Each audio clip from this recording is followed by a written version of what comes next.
Yes, you are now listening to the sounds of Sports Reports is Ordered.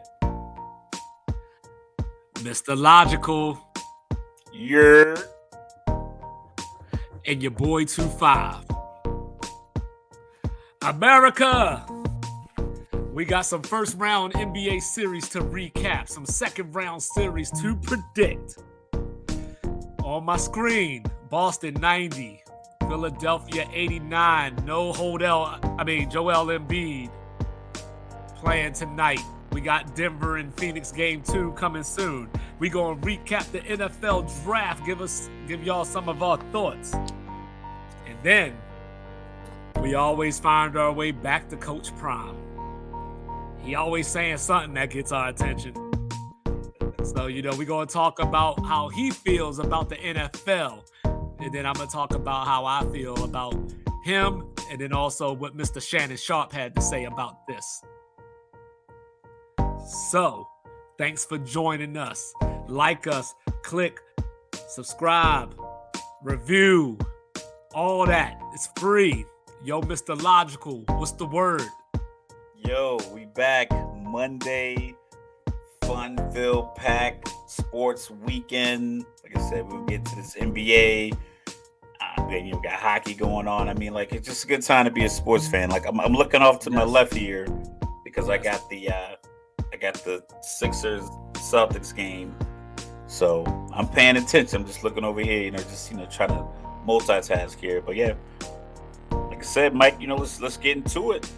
Yes, and then we got Game 7. Brick City, stand up! The Devils and the Rangers. No score, 14-11 left in the second.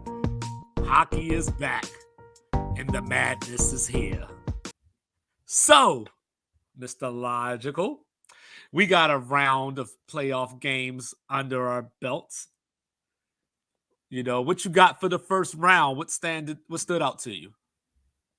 What stood out to me was, man, it was good basketball. It was legit, real good basketball. Everyone's, banging on Adam Silver, saying he doesn't have a good product and everything else. But I think he did a good job. I think he did an outstanding job with these playoffs. I think early on with the suspensions and the technicals, I think it was kind of taking over the narrative. But I mean, come on, I would have done a 9-game series of Golden State Sacramento. No doubt. I like the Phoenix LA. I like Rush just coming out, just really just going for it. He's never really been like an efficient scorer. Like, Russ is going to go 11 for 19 for 33 points. So this not what he's going to go 4 for 19, but he's going to get to the free throw line 11 times. Just somehow you're going to look up. He's going to have 23 points, 11 assists, and 8 rebounds. And he's going to be exhausted at the end of the game. I think people respect him. Kevin Durant said something in a press conference. He was like, I'm paraphrasing. He was like, I think it's funny. He said he thought it was funny how people talk about Russ. He's like, when Russ is done playing and people look back on his career, you're going to see like how great of a basketball player he was.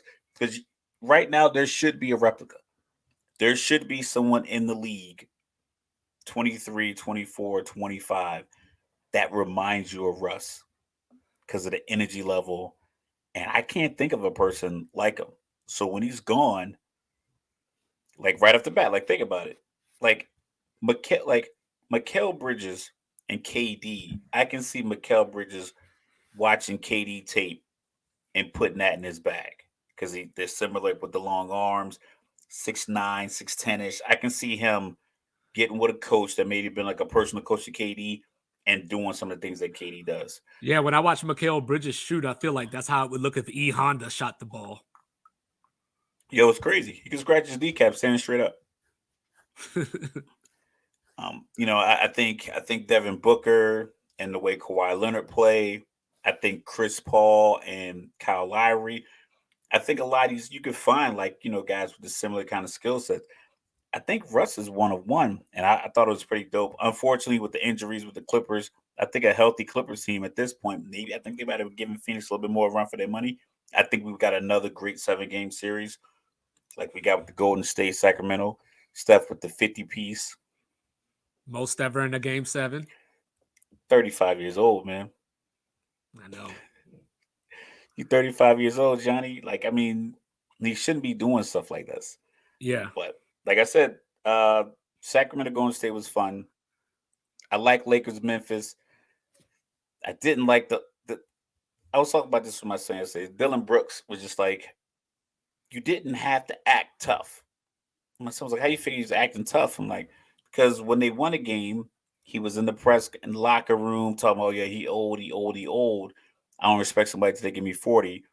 And then, you give up the essentially the game sealing layup and the foul in was that game 4? That was it. That was Yes. game 4 because that put the Lakers up 3-1 in Yeah. the Yeah. Because Memphis overtime. won game 5. Yep. Yeah. So it's like you give that up, but he didn't come to the podium. He didn't come to the podium for the rest of the time. It's like, take your lumps. Yo, I respect him. He was like, yo, you're gonna hear about this. You're fine in the West, so I'm good in the West. He's like, yeah, I said it. I got it. I got to live with that, and we'll grow from here. I'm like, so I think they'll be all right. But yeah, like I said, man, it was Yeah. fantastic. It wasn't a failure. It's just a step into progress. Yeah, it wasn't, man. You know me. I'm all about that. It not being a failure kind That's a of failure to season. me. It's a failure to me. Yeah, I Not don't get even it though. not even because like they didn't win the championship. And of course, we're talking about Giannis Antetokounmpo's answer to the reporter's question, and he said this season is not a failure. This is just a step along the way. And so in essence, he's correct. But it's a failure. You were the number 1 seed and you lost in 5 games in the first round to the number 8 seed. Now, if they went to the Eastern Conference Finals and lost, not a failure. If they went to the finals and lost, not a failure. Losing like this in the first round, I'm sorry, that's a failure. Ask the Boston Bruins about it. Yo, listen, I don't think it's a failure because I don't think the gap. Well, you got to keep Giannis missed 2.5 games Mm-hmm. out of the 5. So your best player plays 50% of the series, and then in the fourth quarter of games 4 and 5, maybe he was tightened up, maybe he couldn't play as loose as he wanted to, and that's why those leads slipped away. Because he probably was a little bit more hurt. It's probably a little bit more tight. Because I think in the game he came back, he was on the sideline, and the guy had the massage gun in his back like every single opportunity he could get. So maybe he wasn't fully, healthy. I'm not saying that's an excuse, but that's just the fact of the matter. You seen him slam his back on the ground. He missed 2.5 games out of 5 games. So I wouldn't consider it a failure. I think the way the 2 games look like collapses, that's a problem. Which But you got to give credit to Spo. You got to give credit to Jimmy Buckets. mm-hmm. We Hey, call him Himmy Butler. Hemi Butler, that's Himmy him. Butler. It just Hey, some guys can just take that moment and take it from you. Like they can make your efforts look like a failure. mm-hmm. The the I still the don't know the how he got defensive line. I still don't know how he caught the lob and got that off. And I mean, he did push Oh, off, but because he stiff armed Pat yeah. Connaughton like he was going for the Heisman Trophy. Yeah, that's how he got it off. I don't know why they took. I saw Budenholzer. He put Connaughton in. He took Brooke Lopez out. You I'm know, like, either put Brooke Lopez on the inbounder or leave him at the rim. right, But right. you don't put him on the bench. You don't put your 7-foot guy, even if you feel like Jimmy Butler athletically could have got around him. It was only what 1.8 seconds. Something like that. Yeah. So it's like, okay, I'll live and die with you catching and shooting a floater, but I can't put Pat Connaughton on a guy who's coming off of 56 points. He's feeling it. Now I'm gonna tell Put you, the big body on it. but this is why it was also a failure. Because that dude went 10 for 23 from the free throw line. That's why I call him Giannis can't hit the free throw. And then then on top of that, and I love Giannis, but on top of that, what pissed me off about Giannis And I know that everybody has a different personality. I know that he's more of a like he speaks, but he's still quiet. So I know he doesn't have the Kobe personality in some ways. But what made me upset was when they asked him, like, did you want to guard Jimmy Butler or whatever? And he was like, yeah, I wish I could have. It was like, you can. You're the star of the team. Say, Bud, I'm going to go guard Jimmy Butler. Yeah, but even with Jimmy Butler scoring those points, it's the same. It's the same philosophy you and I have talked about with other, players where they have four guys that generally can't create their own shot on the floor at the same time. Right, Duncan Robinson's not creating his own shot. right, Bam Adebayo is not really creating the shot that you would be concerned with. He might get the ball down low, maybe he bangs around, but he's not. He's not getting the ball off. He's not calling for a pick. He's not running the pick and roll through him. right, uh, Vincent, Strauss, even Kevin Love. Most of these guys are dependent on the ball, moving around, moving through the offense. Kyle Lowry can create his own shot, but he's not a volume scorer to the point where he's gonna take 8 shots in a quarter, probably ever. Like right. he might come off some screens, he might go 2 or 3 possessions where if he hits one, maybe gets fouled, and he comes out, he'll shoot another one. But more than 2 or 3 possessions in a row, Kyle Lowry's probably not going to take those shots. So Jimmy Butler getting 52, they still were up double digits in the fourth. It just was like other guys just started making shots, and Well, then they didn't use their timeouts well, wisely. I just well, well think this, that well, this is when the it came thing. down So, to it, they didn't execute the when the lead went from 16 to 8, timeout, regroup, put Giannis on Jimmy, well, double when we, Jimmy, well, something. when we were talking about Trey Young, when we were talking about Game 6, Boston and Atlanta, and you asked me like, is Boston just going to like let Trey shoot and like just stop everybody else? I get that, right? That's how most teams play playoff basketball. We talked about this. You want Chris Paul to score 25 or you want LeBron to score 30 or whatever.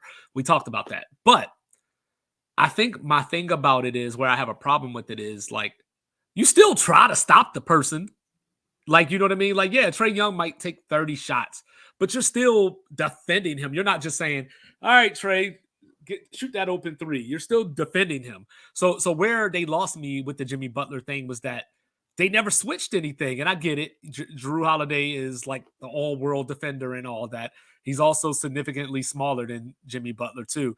But I figure you would at least switch like when the Knicks played Michael Jordan back in the 90s, they did a lot of dumb shit. Like they were like, yo, we gonna put John Starks on you. Nah, you know what? We gonna put Anthony Mason on you. Like that was the dumbest of all. But the rest in peace, Anthony Mason. But the point is that like they were switching coverages, they were switching the personnel or who was defending.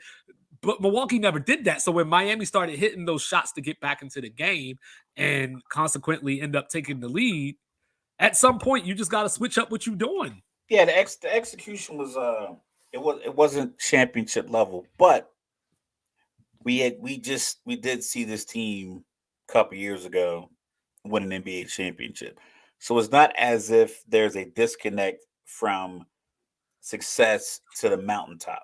Yeah. I think this year just compounded. I'm not sure what the adverse effect of Budenholzer losing a family member Right. during the Right. playoffs. I don't know if it's a matter of Giannis being hurt. I don't know if they didn't have rhythm coming into the playoffs. I mean, it's a lot of factors that are Right. involved in a team success. Right. But like I said, I don't think it's a failure. I just think that they came up on the thing you need in the NBA or any top sport. The Chiefs win football games because of not saying solely because of this, but they have a top quarterback and they have a head coach, and the scheme matches the personality and the talents of the coach and the quarterback. Mm-hmm. Spo has a very he's the only coach. I know we're gonna talk about LeBron, but he's the only other coach for LeBron. Don't say anything. I know you're like 36 out of me. He's the only other LeBron coach team that went back to the NBA finals without LeBron being on his team.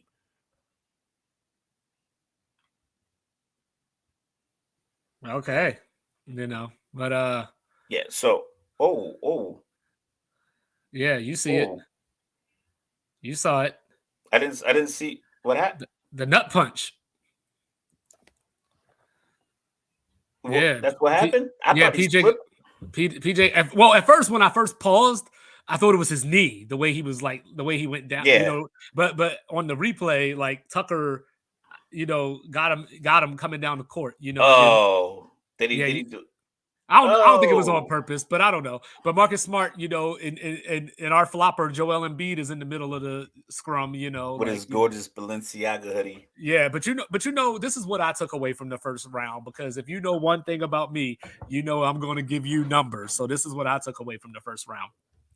The numbers, this is in order: 104, 80, 63, and 48.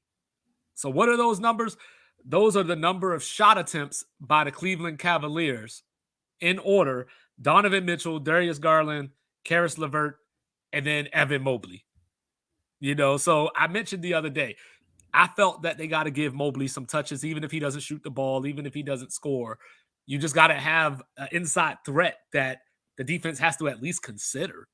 And I know we got into this whole 3-and-D era of basketball, but a lot of ways that you get good 3-point shots is by throwing it inside and then kicking it back out. So my takeaway is Cleveland trying to do Lillard and McCollum all over again? Like, I don't understand that. Like, so their coach, I like their coach, you know what I mean? But I just couldn't figure out what they were trying to do. Is Donovan Mitchell? Remember the argument people used to have about Dirk? Yeah. Like Dirk can be the best number 2 on your team, but he can't be the number 1. And this was the argument before they went and beat Miami in the finals. Right. And I remember hearing that, thinking like, that's not a bad philosophy, where you have a guy who's a great player, but they might have to be your second best player in your team. Like Trae Young might have to be. I mean, he's a top player, top 10, top 15 player in the league. Yeah. But it might be a situation that Kyrie seems to always kind of find himself in, and I think it has such a negative connotation. But Kyrie was better suited being a dominant number 2 to an all-time number 1, because what he presents as a person that skill-wise is still on par with those guys. He lacks the he doesn't have a physical advantage to make him the number 1 guy. Right. Dirk wasn't very agile. He could score. Right. I mean, he can score 30 with the lights out in the gym. But he wasn't putting that much pressure on your defense to the point where, like, Golden State Warriors number 8 seed beat them, because it's like, you have all the skills for you to be great, but you don't have you're missing something that makes your greatness imprint on other people the way KD has it. Devin Booker is a prime example of that. He can, if he led your team, Phoenix would go 30 and 52 probably a lot of times, 35 and 47. Good player, but you need a guy like KD. I think Jaylen Brown, Jason Tatum are prime examples of how it can work. Tatum, for all intents and purposes, is a little bit more skilled than Jaylen Brown, but Jaylen Brown, what he provides is so organic to him, and it's still like can allow Boston to dominate a game without either one of them losing anything. Right. Donovan Mitchell might need to be the second fiddle to a star player. Yeah, like I think that like he's gonna become my new, we always talk about Harden and how, he doesn't necessarily come up big in the big moments. Like he's obviously coming up big tonight, but in general, like I think Mitchell might be that next player, because I don't think Harden was ever as good as like, the very, very best players in the league. I think so. I think he was up there. I think he was up there, but I don't think he was quite, because a lot of his game was predicated on manipulation and getting to the free throw line. I would put Harden up there, but I'd put Harden that same. He couldn't. Harden Harden needed Chris Paul because Chris Paul would be more important, not necessarily Mm-hmm. better, but Mm-hmm. like the more important player. I think the Steve Nash, Dirk Nowitzki.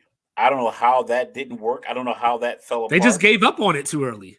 Yeah, so that's like I don't know how they didn't say. I think we can make this the new Stockton Malone Right. situation Right. because I think that would have worked. Somehow that didn't work out. But Yeah, same they thing had with Michael Finley too. Stoudemire and Nash. Then Uh-huh. you had Kobe, Pau Gasol. Pau, I mean, granted, we knew he was dope when Jerry West gave him that layup trade deal that the Lakers seem to get every year when they need it. Holla at your boy.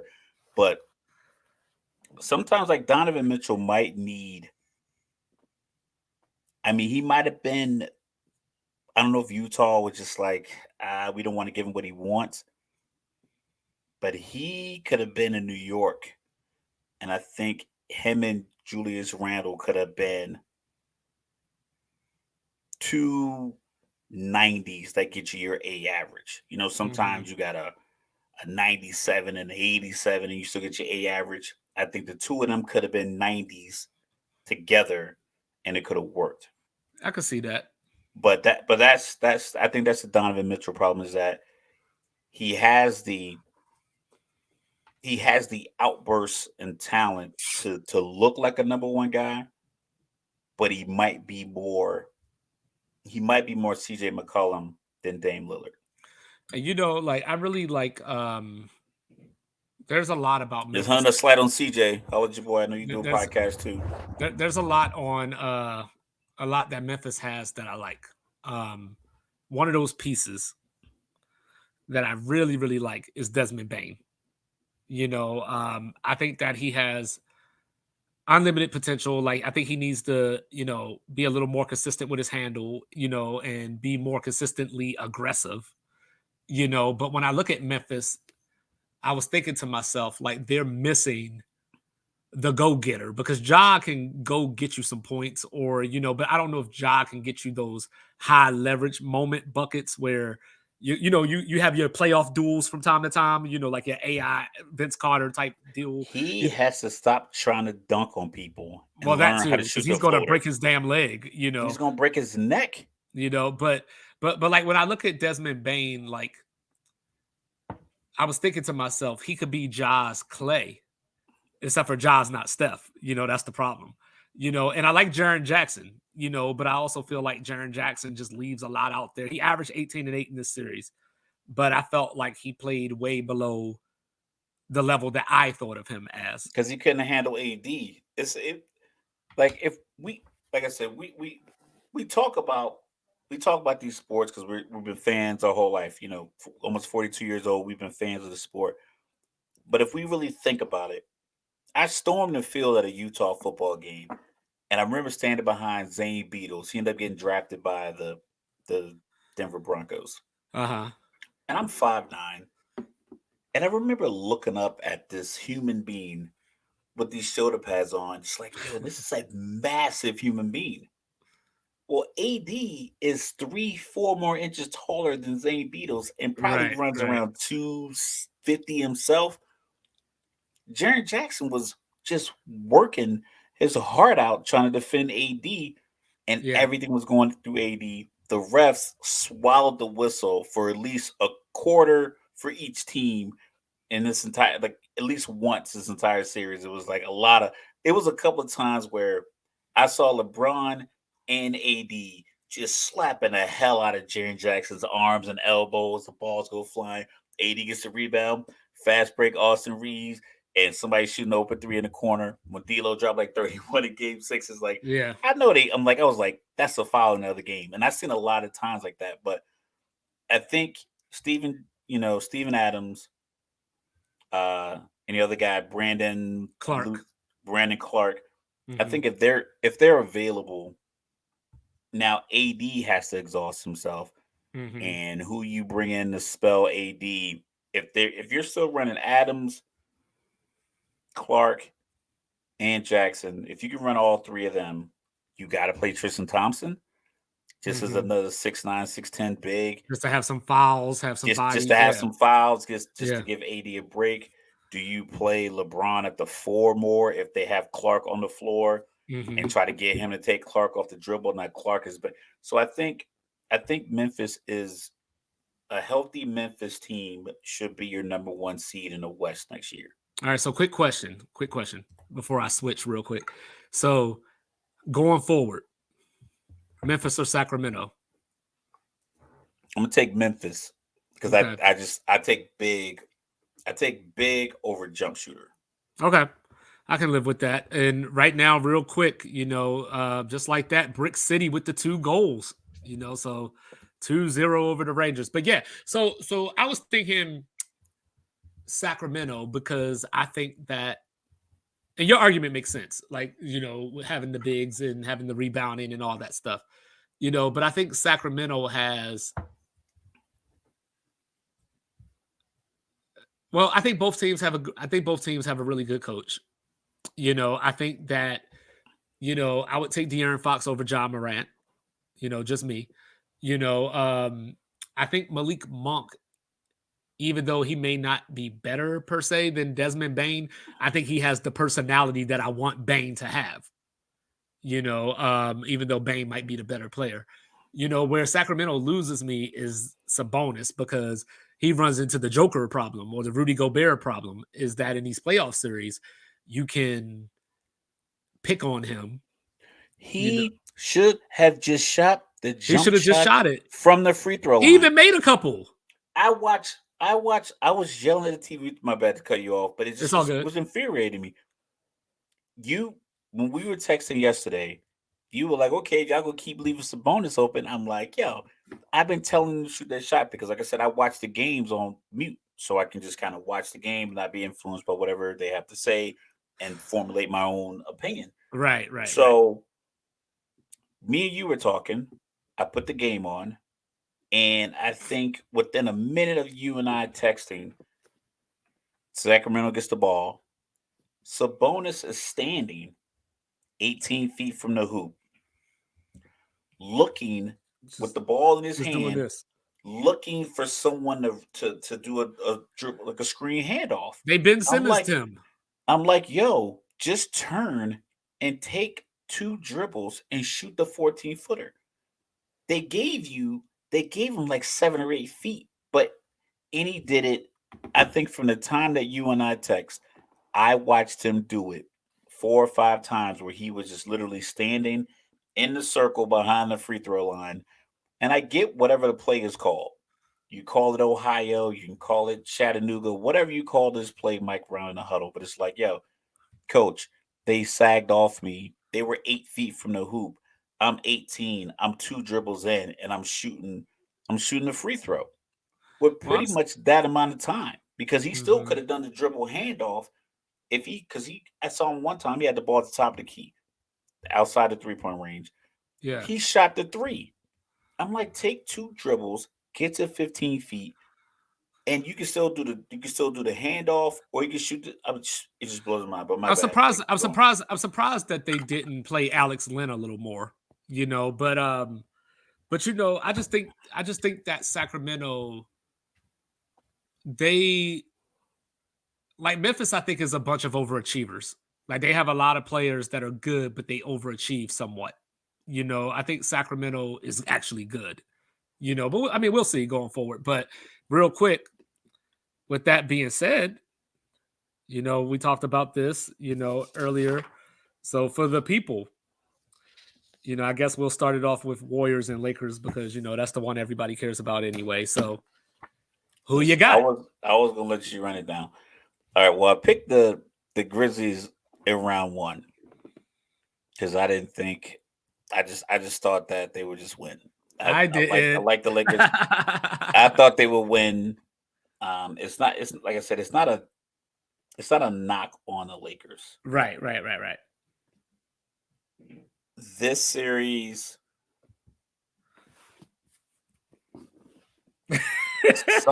somebody in 7. I think the Warriors still have their road woes,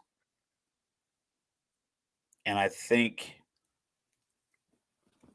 I mean, it can't. I mean, either way, you're looking at Steph back in the Western Conference Finals, and everyone was like thought everyone had them written off. They had the Warriors buried when he broke his hand post post COVID, like that first year, Right, like the right. seventh or eighth game, he missed a bunch of games, and they were in the play in, and then LeBron hit that long three in the playing game. People basically buried them. I was like, oh, they're done, and then they come back and win a championship. Oh no, then they had another regular year, right? No, that was the year that Milwaukee won it. Yeah, yeah. Okay, so then Milwaukee wins it, and they come back last year and they won it. And it's like, all right, okay. But now they're in a position where they legitimately can be back in the Western Conference Finals against Phoenix or Denver. And it's like they can get back to the finals with their lineup versus any of the three remaining teams. But then you look at the Lakers and you're like, all right, they got LeBron, who played a lot of minutes in the Memphis series, but he played a lot of standing around too. LeBron was standing around, conserving his energy. He did get tired in game 5, but he knew the team had a lead and they were going back to LA and they beat him by 40. And it's like, are you gonna get LeBron and AD back in the Western Conference? I mean, it's just I can honestly I can't make my mind up because they both have legends. They both have great um stars. You know, you have legends and Steph Curry, then you got the star and Klay Thompson. They both have an identity through one of their players, Draymond being the identity of the Golden State Warriors, LeBron being the identity and the legend of the Lakers, AD being the star, Austin Reeves just being able to just. I think the Austin Reeves Jordan Poole matchup is gonna just get Jordan Poole fouled out because I think he's a little reckless. Can Rui, who does Wiggins guard? I mean, it's just I'm gonna say somebody in 7, and then we'll after game 2, I give you my actual All right. prediction. No, I'm not. I'm not gonna waver. I'm gonna go Lakers. I'm gonna say I knew you were going Lakers to in say 7. that. I'm gonna say Lakers in I 7. don't even know why you built up all that drama. I No, knew you no, were going to because pick the Lakers anyway. because honestly, I just feel like you know what? Who has enough players for their team to be an X factor? Because Steph is gonna be outstanding. I think AD is gonna do well because I don't know if you can match him up with Draymond for too long without Looney on the floor. And if you Right. have Draymond and Looney on the floor, how do you score? So I think it's only going to be one or the other. All right. So I think he could eat in those matchups, and then I think the Lakers have more players that can just D-Lo. Like I was ready to bench him until he hit them three threes in the game when they were down 9. so All I right. put it in the group.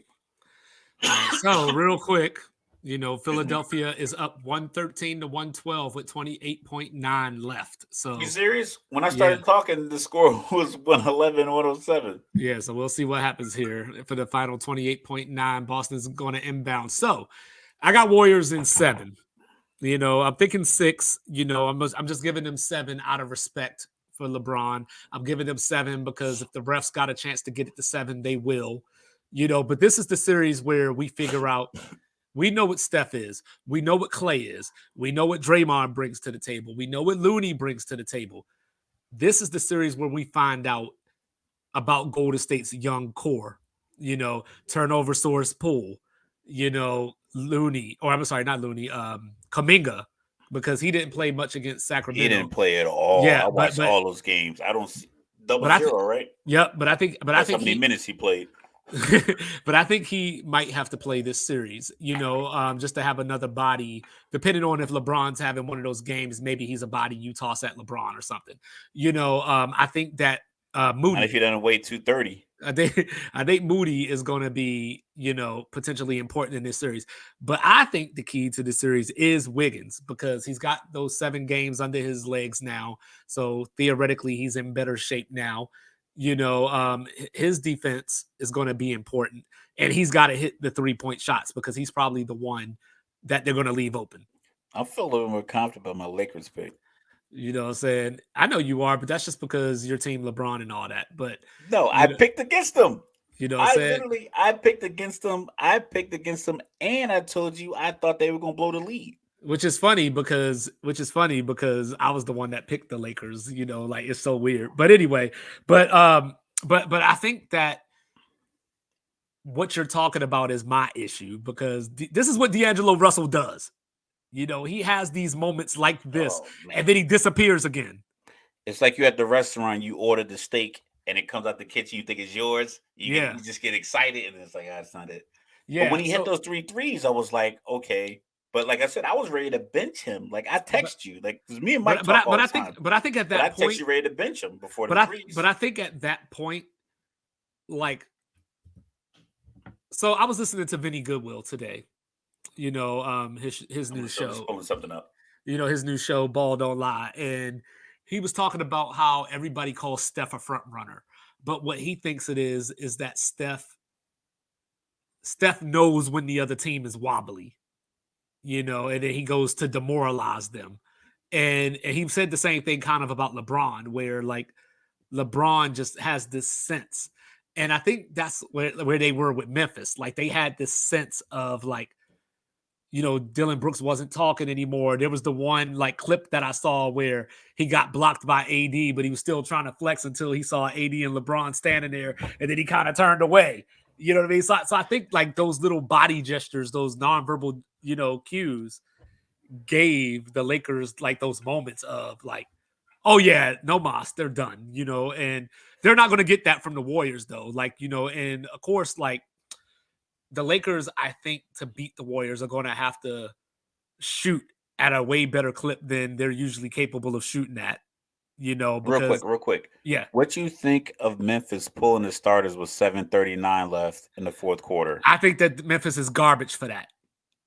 Okay. You know what I I'm saying? thought it was just me. I think Memphis Because threw I it. was watching the game and I looked up and I was like, it was like 8 minutes left. They threw in the white towel. That's what they did, you know, and like and that's what I don't expect from people like Ja Morant. Like, not that he's the coach or anything like that, but you know what I mean. He said he was going to take it on the chin. You know, I'm good in the West. You know, I got to take what comes with that. So you know what I mean. You play that out. You play that out. You play for at least I say you stay in the game until 3 minutes are left, unless you're still down 40 or whatever. And here we go. Philadelphia with the 119-115 win in the TD Bank Garden on the parquet. You know, how about that? You know, which we'll get to that in a second. But my pick was Boston in 5, but we'll get to that in a second. But but you know, but I just think that, you know, so the Lakers, what I think they have to do for long periods of time, they have to put Vanderbilt and have him chase Steph around because he's got the energy to do it. You know, so I think that's going to be a strategy that the Lakers try to do. You Maybe know, they go but big and put Rui on them. maybe, but the real but outside of Wiggins, what is Clay? You know, is he the dude that we saw while Steph was out? Is he this dude against Sacramento that started to half 1 for 10? You know, yesterday, like, you know, what is Clay? You But know, he dropped like 11 in the third quarter. and that's why I think the Warriors win this series because, you know, no matter when the Lakers have their lead or whenever like one of them is playing bad, you know it's going to reverse at some point. You know, AD should be able to do well against the Warriors, I think, because he's probably too quick for Looney, too big for Draymond. So, you know, so AD should do, but that's my other problem. AD has these games where he just decides not to show up. Yeah, but in those games, he's still like the the game they won when LeBron hit game 4 to put him up 3-1. He had 7 points at the end of regulation, but he Right, got 5 in overtime. right. He had 11 to 12 rebounds. Obviously, maybe 2 or 3 assists, nothing crazy, but he had 4 blocks. And he was harassing Memphis every time they came to the rim. I don't remember another big that the Lakers played this entire series, the whole No, 6 games. no. I don't think they played another guy over 6'10. I don't think they did, you know, but AD has to take advantage of these matchups, you know, because like I said, he should be able to dominate the Warriors, for lack of better words. You Yeah, know what I like I mean? said, because if you put Draymond in, like we got, about 10 minutes. If you put Draymond on him, Draymond is a crafty defender, old Right. school. But if AD's turning left shoulder, right shoulder, and hitting the fadeaway, then Draymond's gonna have to switch it up. He just has to know that, all right, they're playing me a certain way. Let me just focus and knock these shots down. Because Right. Draymond can't defend the jump shot. He's only Right. 6'6", 6'7". So he can't defend the jump shot. What he can defend is you out of rhythm trying to body him, Mm-hmm. because whatever his weight is, he's probably pound for pound just as strong as AD. So AD might be able to, throw the 7 foot 250 around 260, whatever his number is. But Draymond at 6'6", 6'7", 225, 230, he can handle that, and he's crafty, and he knows how to get, players discombobulated. So if AD can just hit that 8 foot turnaround, if he knocks that down 3 out of 5 times in the first quarter, you got to get him 8 shots in the first quarter. Mm-hmm. Just get him 8 shots. Right. Get him So 8 shots, and he'll get out of those 8 shots. He'll get him 4 free throws. Like, you just got to put the onus. Like, yo, game one, we need you coming out aggressive. LeBron's gonna come up and just feel like, I'm gonna shoot this three just to see if I got it. yeah. So I don't think you need to run anything for him, because he's gonna be like, all Yeah, right, I don't think I think this is the first time I've ever seen him shoot like 19% from three. yo, he was not. And I think what the Lakers have is, you had Rui game one, and Austin Rivers talking about, I'm him. Austin D'Lo went. Reeves. Yeah. Oh, Austin Reeves, my bad. He's not. He's a little bit less light skinned than him, but in LeBron, I think he conserved a lot of energy. He got timely yeah. rest, Yeah. So so what I I put in think my he might note be good to go.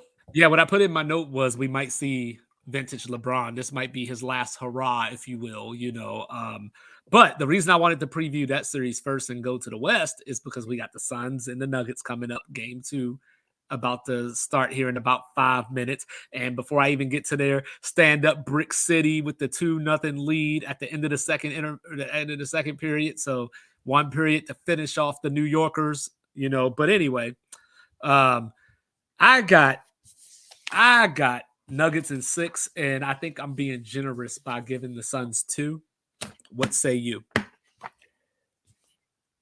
This is gonna be the argument versus trade deadline moves and a team that's been put together for a couple of years move.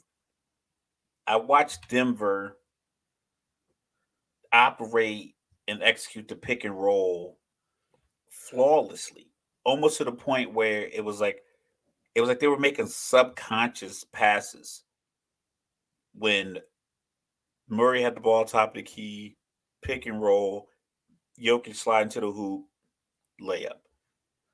When Jokic sees Jamal Murray's on one, he just gives him the ball. He gives him like a little brush screen, and just like, and says, "Go for it." And I think everybody on the floor knows that. They were talking about this.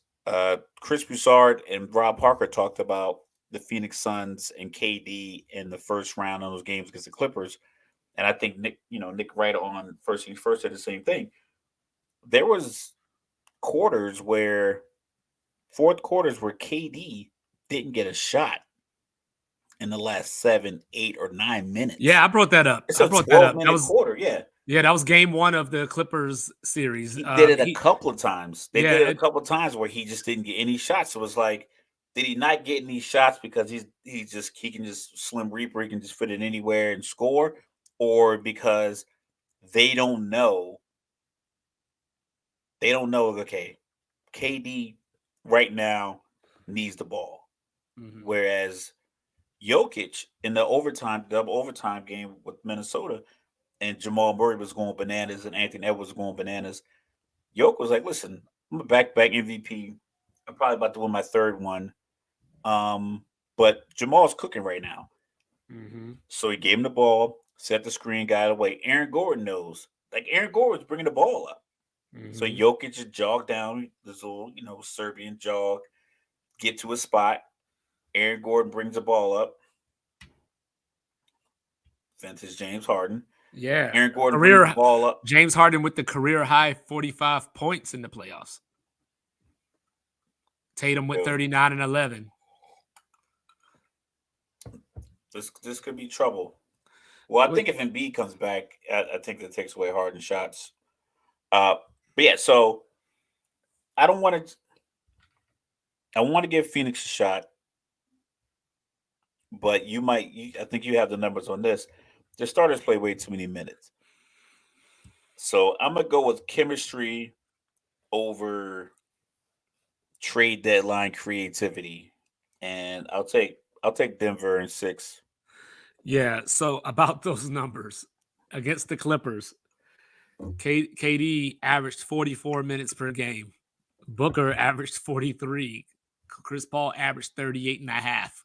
He's 38 and a half years old. Yeah, and he's 38 and a half years old. So, so that's where I feel like they're going to get in trouble in this series, especially, like while maybe the game's in Denver, the altitude and all that, I don't know how much that plays a factor once you're this deep into your career as Kevin Durant is, but I imagine it's still that game one had some effect. You remember because me and you, we went from Utah to Colorado, and we was out there doing PT in August on the AstroTurf doing push-ups and the rubber burn. Yeah. It's a lot, and that was only like what I felt like 1,200 somebody feet. put a torch to my throat and my chest. Yeah, and we were living at 5,000 feet. We were walking around at 5,000 feet for years in Utah. Me and Mike, we go to school for 6 weeks in Colorado. I'm out there dying in August on this track, and it was like 6,200 feet and at Peterson Air Force Base. Shout out Space Time. So it's just one of those.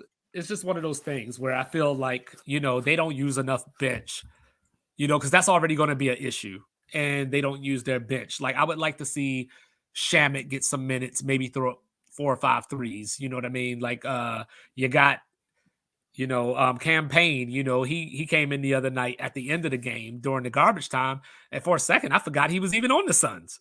So I'm not They saying say he's that. working back from injury, but you like Monty Williams. I think what you have to do, you have to sit down and be like, all right, you have 2 prolific scorers. One guy can score from anywhere, and Devin Booker is just probably one of the most confident people with the basketball in his hand in the NBA, killing the mid-range game. Right. Like you got to figure out a way to work each one of these guys with the second unit to the point where Denver's first and second defenders can't come off the floor. What Ayton also needs, I need to see more effort from him. I'm sure you saw the play where the Suns were fighting with Joker over the rebounds, and he was just standing out of bounds watching it happen and all that kind of stuff. Like he just seems like either he just gets lost at times or he just doesn't. He don't want to be in Phoenix. Yeah, he just doesn't want to be there, and he don't want to be there. And I also want to let sad. people know, and I also want to let people know that Michael Porter Jr. is a better defender than people give him credit for, because I hear the knock on him about his defense. I think he's slightly better than people give him credit for. He's about 6'11", right? You measured at 6'11", 6'10", somewhere around there, 6'10"-ish. He's definitely not a shot blocker. That length and that size, because he's not a thick guy. He's like a right guy. So that just using your length and effort. That's all defense is. Right. Like I'm not an athletic guy, but I have super long arms. Like I have size 12 feet, so like my arms are super long. If people don't know your foot length from your elbow to your wrist, that's the length of your arm. You can go ahead and put your feet on your arm right now. So I have super long arms. So that was my thing. It was like I'm not very athletic, but I would just use my arms. I use this whatever wingspan you have, and I think that works out well for Denver. I just think Denver's a more complete team. And this is where I think the numbers come back to bite Phoenix, because Jamal Murray theoretically can go point for point with Durant or Booker, on any given night. Yeah, on a given night. I don't know if Denver has that second person who can match the other one if both of them so the other night it was just a team effort. But in a tight game where Durant and Booker have it going, you brought it up. Can Jokic score enough in a situation but that's where the minutes come in. You know what I mean? Because Yeah. eventually those legs are going to go out. They're going to be tired, especially these games at Denver. You can Playoff, run Jokic with the second unit though. right? That's going to be the And way to that's go. he can get 6 assists with the second unit And and still get playoff. his 21 points because Aiton is not going to defend him because Aiton doesn't care. Yeah, and playoff Murray is real. You know what I mean? But I just think that Phoenix, I just think that they just gotta trust their bench. Like you're gonna have to let the bench in for a few minutes, even if Denver goes on an 8-0 run. You just need like a few minutes where Durant can sip some water or something before you. And like you were saying, like we were talking about this in the pre-meeting, like watching the Heat back in the day, you would have LeBron on the floor with Joel Anthony and Norris Cole and some other people that weren't Dwayne Wade and Chris Bosh. And then you could bring one of those other two in. Then you take Braun out and you got those two in with the rest of the team. I need to see Monty Williams do some rotational stuff like that to give Phoenix the best chance. Yeah, you can run campaign Devin Booker, Aiton, and 2 bench players as your second unit, and then come back with KD, Chris Paul, Biyombo, Torrey Craig, and what's the number 11? Like the Oh white guy. yeah, I forgot his yeah, I know name. you're talking about. Yeah. Yeah. So you can put and that's and I mean if you think about the talent, that second unit will a second unit with Booker and Aiton and 3 other players is a starting unit in 8 or 12 NBA teams. Yeah, And then let you them come let right them back with trap Chris Paul. let them trap Booker and get some people some open shots. Easy. So like I They're said, right starting off the game. See, there's Aiton with a block on Jokic. So there you go. So yeah, I got Denver in 6. So like I mentioned, I had Boston in 5, but that's just me going off of Embiid's injury being worse than anybody's telling us. Because originally they said LCL, then they said, oh, this is a significant injury, and then with all the time they had off between Brooklyn and this game 1 tonight, and he still couldn't go. Like there might be something going on here. yeah, and then James Harden gets 45. There you go. You know what I mean? But I think, but it's the same thing, right? Like if you're Boston, you have more than enough people to switch defense on him, or just different type of defensive Defense coverage. was not available tonight in the first half of the Celtics. They were shooting, I think Boston was shooting 70% from the floor. Philly was shooting like 60 something and 50% from 3 in Yeah. the first half. Yeah, and see, this was the one thing that I was scared of because, like I said, I picked Boston to go to the finals and win the finals this year. But that was the one thing that I was scared of is like a lot of times when the camera pans in on Missoula, he looks like Shaqtin' a Fool. You know what I mean? Like he never has that look of like, I know I'm being like, all, but like he never has that look of a general. Like he never has that look of like, all right, guys, this is what we're going to do. We got this. Whereas like, when you saw Ime like on the sideline at times, like he might even just give him a look. But And Ime was a big dude too. that too, Ime, he was in the league. I think he was like 6'3", 6'4". He's like a big, like more of a like this other guy looks like an accountant. Like he doesn't look like that physically, pressing individual. I think and to be fair, Ime by Boga the has way, that big general look. He had the gray hair, a low cut, the big body. and to be You know, fair, so and to be truthful here, Udoka is 6'6". You so know what I mean? in a huddle, he's eye to eye with his star players. Right.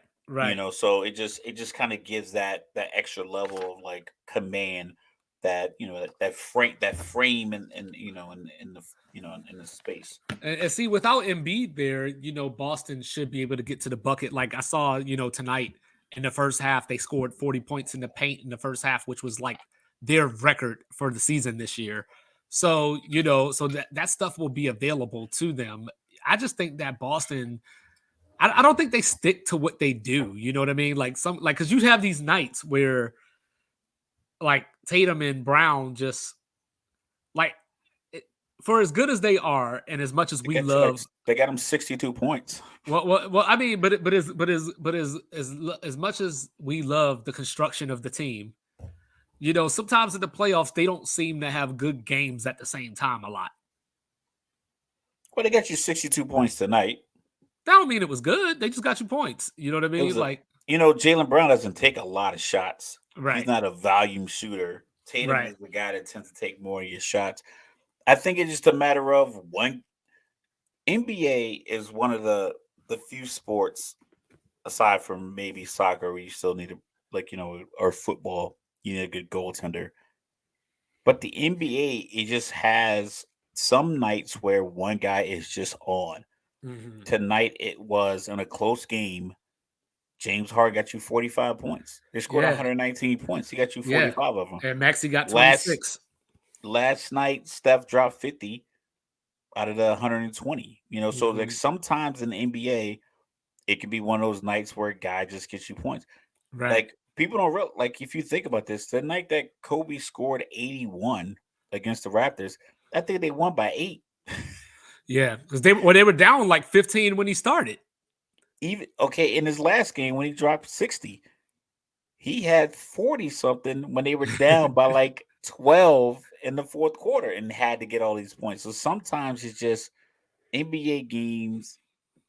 I don't know if this is sustainable for Philly Uh-huh. because when it gets tight, another group of refs come in because I don't think they keep the same refs, but I Right. think that would just so you get another group of refs in where, all right, that foul on how Horford gets called because you have Tobias Harris undersized trying to defend him. Uh-huh. Maxi gets switched on to Tatum and they call that reaching foul. So and they're still at home for game 2. You win game 2, you go back to Philly. If Embiid isn't healthy by game 3, and if he's working his way back, that's a big body to work their way back as we transition to the Right. Boston and Philly prediction. Right. That's a big body to work back in. Even though he's so dynamic, it just feels like sometimes it's like by accident. It just doesn't feel purposeful. Hmm. It just feels like sometimes Embiid. I know a lot of people have him as an MVP, but it just feels like is he really dominating the game, or is he just taking the most shots? Is he really affecting the game that much, or is it just a matter of they're just giving him the ball a lot? And I know that might sound silly, but it just the way when certain guys get 50, it just feels like the 50 is predicated on them. Steph last night, it looked like the game went through him. Everybody else His was 50 playing felt like terrible. 60. His 50 felt like, oh, we needed every one of these points, and they Yeah. still won by 20. You know what I mean? So Right. it just felt like they needed the 50. I don't know if Embiid's. I know this sounds ridiculous. We always make these talk when we talk about pundits. It's like it just doesn't feel like Well, no, because I kind he, of he just like when if he gave you 50, is it an efficient 50? Is everybody involved 50? Because he's not a big assist guy. no, I get what you're saying because that's kind of how I look at Devin Booker. Because Devin Booker, he's the new Kobe and all that good He'll stuff. go And 19 for 37 to get you 50 with 4 assists. yeah, and you still might lose by 6 or 7. You know what I mean? Like 118, they lost to 112. 71 point or whatever it was he had. Like the Boston game when he dropped 70. Yeah, Yeah, they lost that. yeah, they lost by like But 10. double digits.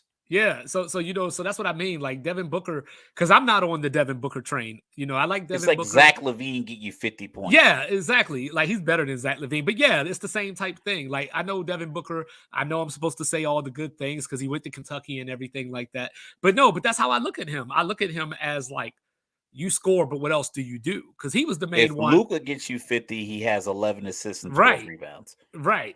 Yeah. And you lost by 16. If Devin Booker, saying get you 50, he just makes stupid faces walking to the locker room, like that's just how I don't know. But Like Anthony Edwards getting you 40 or 44 points. It's like Jimmy Butler getting you 56 points felt like it felt like all the points that Miami scored were because he of was Jimmy literally Butler. dragging them. He was Yeah, literally and that's dragging what it them. feels like Yeah. when he gets his Yeah. 56. And I think with Embiid, it could be a situation where he's just so talented that he can get himself 50, and then the team has to figure out how do we get 65 more to win this game. Yeah. All right. You know, So, oh, sorry, but yeah, that means we got Heat and Knicks left. So but we didn't pick. Who'd you pick? Did you pick Philly? yeah. No, I picked Boston in 5. Yeah. Boston in 5 and 5. You got to win in 4 straight now. Well, just like I, so I had 5 before I'll the say show. I had 5 before before this. we started the show. You know what I mean? So I don't want to come on the show and be like, "Oh, Philly won tonight. Let me go 6 now," or whatever. But I mean, if Embiid doesn't show up, then yeah, I can see Boston winning 4 straight. Yeah, I'll take Boston in 6 because I think Philly. I think Boston wins games 2 and 3. Philly gets Game 4. 4, Uh huh. and then Boston finishes them out 2 straight. Okay. All right. So Knicks and the Heat. What is looking like? A healthy Jimmy Butler with a Michael Jordan sized chip on his shoulder, where he just now he mad at Tibbs, like just mad at Tibbs.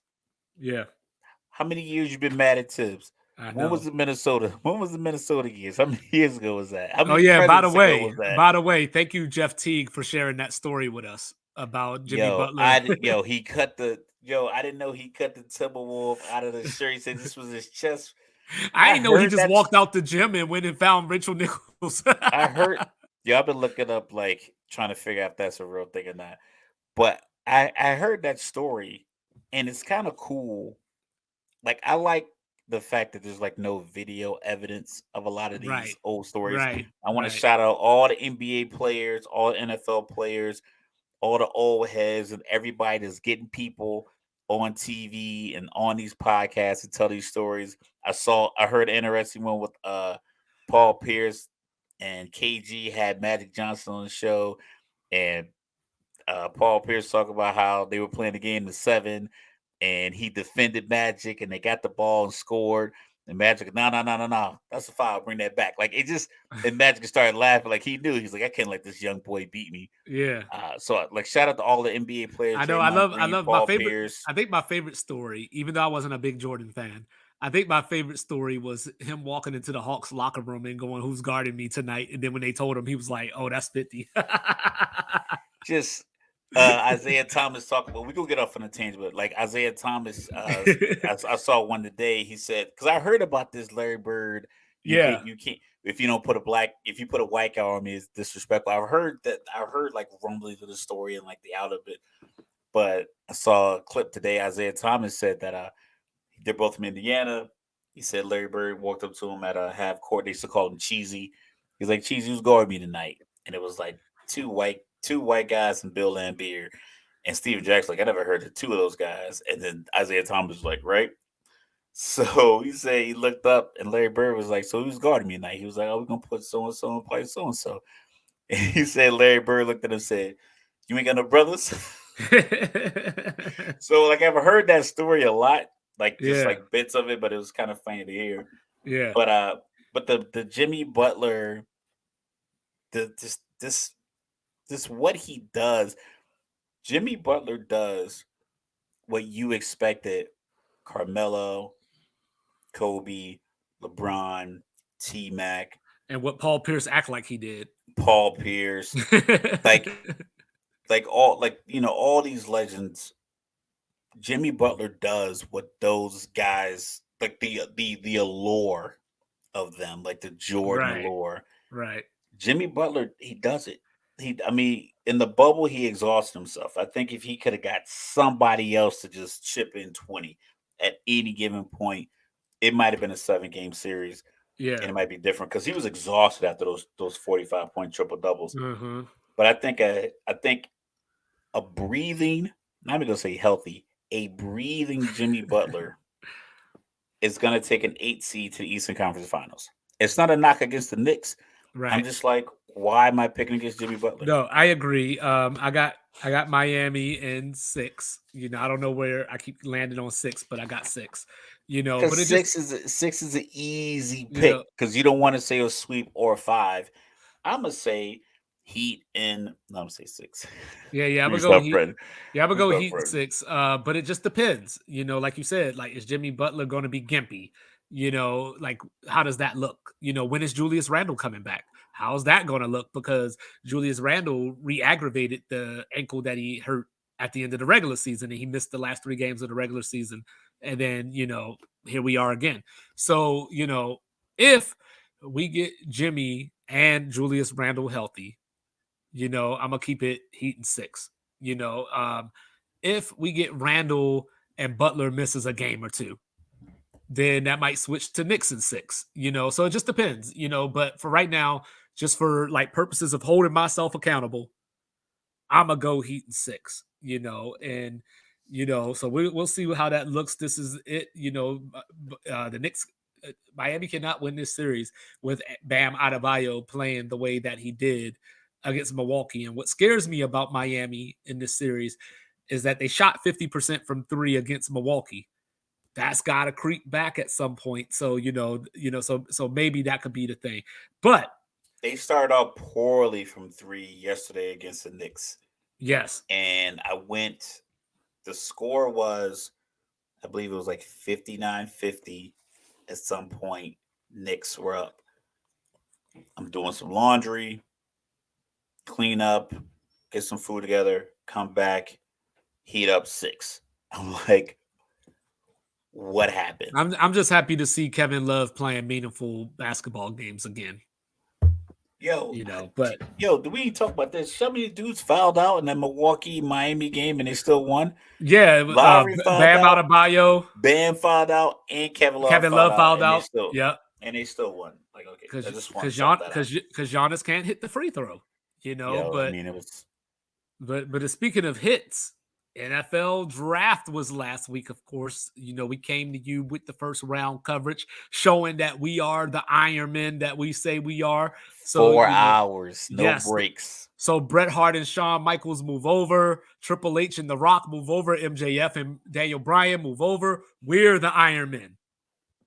But shout out the S Racer chairs because I sat in this thing for 4 hours. You didn't get up. But besides the Falcons pissing Raph off by taking B. John Robinson, I've come around on it. What other thoughts does Raph have about the draft? Couple things. Logistically, I don't like the green room. Yes. I don't like it. I don't like it. I don't like it. I think either they need to limit it. I don't know if you can. I just don't like the green room because one thing I was confused about the Will Levis situation because I thought the original blonde girl sitting next to him was his girlfriend. And then it cut back, and it's like a brunette girl with the curly hair with the red dress. I'm like, okay, that's his girlfriend. It looked like the other two were his sisters and his mom. So that confused me. And they put the camera in his face like they put the camera in his face like 27, 37 times, some crazy number. But I like what Houston did. I like what they did a lot because I remember when it occurs. I like what they did. Bijan's coming around on me because he could be. I'm not gonna say he's Adrian Peterson because that's a stretch, but having a back that can hit the home run the way Dallas had with Zeke his first year with Dak, being able to just make it happen just off the stretch play. Mm-hmm. It's 2nd and 12 because you had a bad first down, but you can come right back on 2nd and 12 and run it to the other direction and get a first down. Atlanta hasn't had that in forever, probably since Michael Turner, like the burner back in the day. Yeah, so I do like that. I think it works well. I think Cordero Patterson, because he's such a gadget player, I think he's already paid. So if you can limit his touches to 15, you might be able to work in the reverse. You might be able to work in the halfback pass. You might be able to get him on a punt return or maybe a kickoff return because it's like you're not going to give it to him 7 times on the drive because you have Algier and Bijan Robinson. Like I said, I like what the Texans did moving up to 12. I'm so sick of these pundits talking about they gave up so much. No, they didn't. Let's break this down. They're like, they gave up the number 12 overall pick. No, they didn't. They moved up to 3. So they didn't give up 12. They moved up to 3. So like that whole argument, it was killing me how stupid people were being. And it was like, oh, you gave up a first next year. Yeah, they got Cleveland's first. They got their own first and they got Cleveland's first. So at a minimum, they get one first round pick, just like every other team gets one first round pick. So they gave up like a third, and it might not even be theirs because Cleveland gave them a haul. Cleveland is potentially going to put Deshaun Watson is going to do more for the Houston Texans as a Cleveland Brown than he did as a Houston Texan. Him and CJ Stroud have the same agent, so do that what you may. But you get your top quarterback, you get your top defender. Everyone's talking about Philly getting all the Georgia players. That was huge.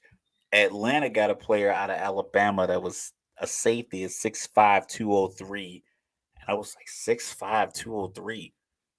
You can put, NFL staff can probably put 15 pounds, 15, 20 pounds on him. You can bring him in the box. You could do a lot with a guy that's 6'5", especially if, Alabama, Nick Saban, all of that, SEC legacy.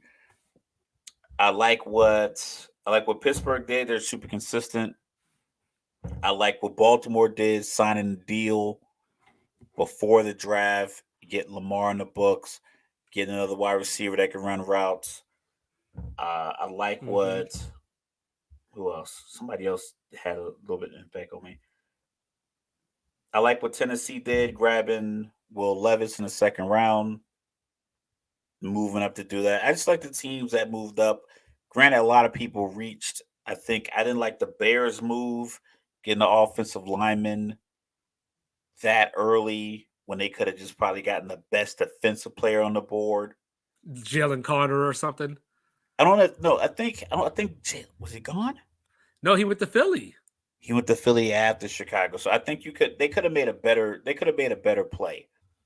Um, but ultimately, I think if you look at the grading scale, people talk about Detroit getting the running back in the first round. I'm not a big proponent of like knocking a team for getting a running back in the first round. But it's like you already had a couple of running backs and you let one go and you just trade another one to Philly and you got a 2025 pick out of it, and we're in April 2023. Everybody's grades are crazy high. Like You know everyone's what? got A's and B's. One team got a D, and I'm pretty sure you know what that team is. Who, me? Yeah, the Washington Commanders got a D, according to SportingNews.com. Is there such thing as a D minus? Uh, I mean, it was pretty bad. I mean, First, Atlanta got a B, but like I said, these grades, like you can't figure it out for like 2 or 3 years. well, yeah, that's what I was about to say. First of all, I was just going to say I was going to actually start off my answer with "fuck all this." You know what I'm saying? Fuck all this. Like, I love Detroit's draft. You know what I mean? Like, everybody doesn't have to be the same. Just like we talked about in the NBA. You don't have to out Golden State to win a title or whatever. Like, you don't have to follow these non-rules. You don't take a running back there. You don't take a wide receiver there. If that's your guy, you take your guy. Yeah, you take a guy to fit your team. Yeah, so I love Detroit's move. You know what I mean? Obviously, at the time, we didn't know about DeAndre Swift yet, so I can understand why people were like, "What are they doing?" But obviously, something was going on, and we found out what it was. So I think Detroit killed the draft. They probably had a top 2 to 3 draft. I like what Cincinnati did. Unfortunately, you mentioned the Washington Commanders, and this is just yet another year where I sit by and I'm jealous of all the other players that the NFC East teams got. So not only did Dallas, get Motzi Smith, which, surprised me. I guess Micah Parsons was in on that. I didn't read he that. sent them a text message. Yeah, He I sent a didn't read text that. message to Smith. Yeah, I didn't read that prior to the draft, so I was unaware of that. But then, they got Schoonmaker, the tight end out of Michigan. And then when all else fails, what do? Your scout is the daddy of a running back in the draft. Why don't you draft that running back too? So, 5'6" Deuce Vaughn, and where they got him at, I like it. It's just another potential weapon. Even if he ends up being a Darren Sproles punt return type dude, you know, it's just another weapon that, Washington has to defend against. And what did Washington do, by the way, in the first round? They went and got a corner that's about an inch taller than me and weighs less than me. And mind you, same size as I my just 14-year-old son. and mind you, I just lost 50 Nope. pounds. I just lost 50 pounds last year due to this damn thyroid. And I mean, I've gained like 25 of it back, but I still weigh more than this dude, and I only gained half of my weight back. You know what I'm saying? My So son is 5'10", now, 166, now and he's don't get me 14. wrong. Don't get me wrong. This dude is a dog. You know what I mean? But I was thinking about this. I was like, yo, so you got AJ Brown and Devontae Smith. You know what I mean? You got Brandon Cooks and CD Lamb with a little bit of Michael Gallup mixed in there. You know what I mean? And then the Giants went and got Jalen Hyatt. So there you go. Another player that I'm jealous of that another team got. So then we went and got another defensive back, from Illinois in the third round. We went and got a center. So we needed some offensive line depth. I'm fine with that. Then we picked a linebacker in the seventh round who probably is never going to see the field. So, I'm just at the point where, you know what, new ownership, we're doing a transition. So I ain't going to kill them, but just for some groundkeeping here, I got to let the people know that the Chargers went and got Max Duggan, and the Rams went out and got Stetson Bennett, because I know you were all concerned about where they would end up. But I also like the Texans draft. Hopefully their clipboard hands are strong. I also like the Texas draft, and not just for the reasons that you said, but Nathaniel Dell. Get to know that name. He is going to be a burner on special teams. He's a route runner. He's only like 5'8" or so. You know what I mean? So I don't know how big of an impact he'll make as a receiver, but he's going to have an impact, I think, one way or the other. And then Xavier Hutchinson out of Iowa State. They got him late, 6'3". Now he's the tallest receiver on their whole roster. So, so he'll find a place, so I did like that. And I know, You gotta throw it up. and I know that I told y'all that I can't drink no more because of this thyroid. I haven't smoked, in about a year or so, but something must have been wrong with me if I thought I saw the Patriots take a kicker and a punter in the draft. Yeah, they just be winging it, man. But they did do good because they went and got Christian Gonzalez, who was on the board and available. Washington could have got him. They could have got Joey Porter Jr. like I wanted originally, but they didn't. So congratulations, Pittsburgh Steelers, for getting Joey Porter Jr. and Broderick Jones for the offensive line. Got to protect that quarterback. So, there wasn't, I like the Zay Flowers pickup that you touched on. Seattle, I thought, did really well getting not only Witherspoon in the first round, but getting Jackson Smith and Jigba later too. So Yeah. that was a great pickup. And then lastly, Tennessee, I didn't know if they were going to move Derrick Henry or not. I know we had heard some rumors and all that stuff, but I did like Tyjae Spears, the running back from Tulane. I think he's probably a little bit injury prone, but where they got him, I think, was good value. So we'll see how that works out. He'll be a change of pace. And, I did forget one thing. And the Chicago Bears, Rashawn Johnson, he was Bijan Robinson's backup at Texas. I think he's going to challenge for some snaps this year, because, you got Deontay Foreman, whatever, But all in all, I think those teams did really well. If I didn't mention them, I probably don't think that they did that well, or I didn't care. And then, of course, Kendry Miller from TCU, the running back to the Saints. I think that was a good pickup to have the change of pace with Alvin Kamara. Yeah. One of my takeaways from the draft was these people looking forward to who's going to tank for Caleb Williams. And I saw a couple different times pundits or other guys with podcasts like ours talking about Arizona is in the prime position to draft Caleb Williams. I'm like, don't you know how contracts work? They just paid a guy $260+ million. They're not going to draft Caleb Williams, but they got a lot of draft picks out of their moves.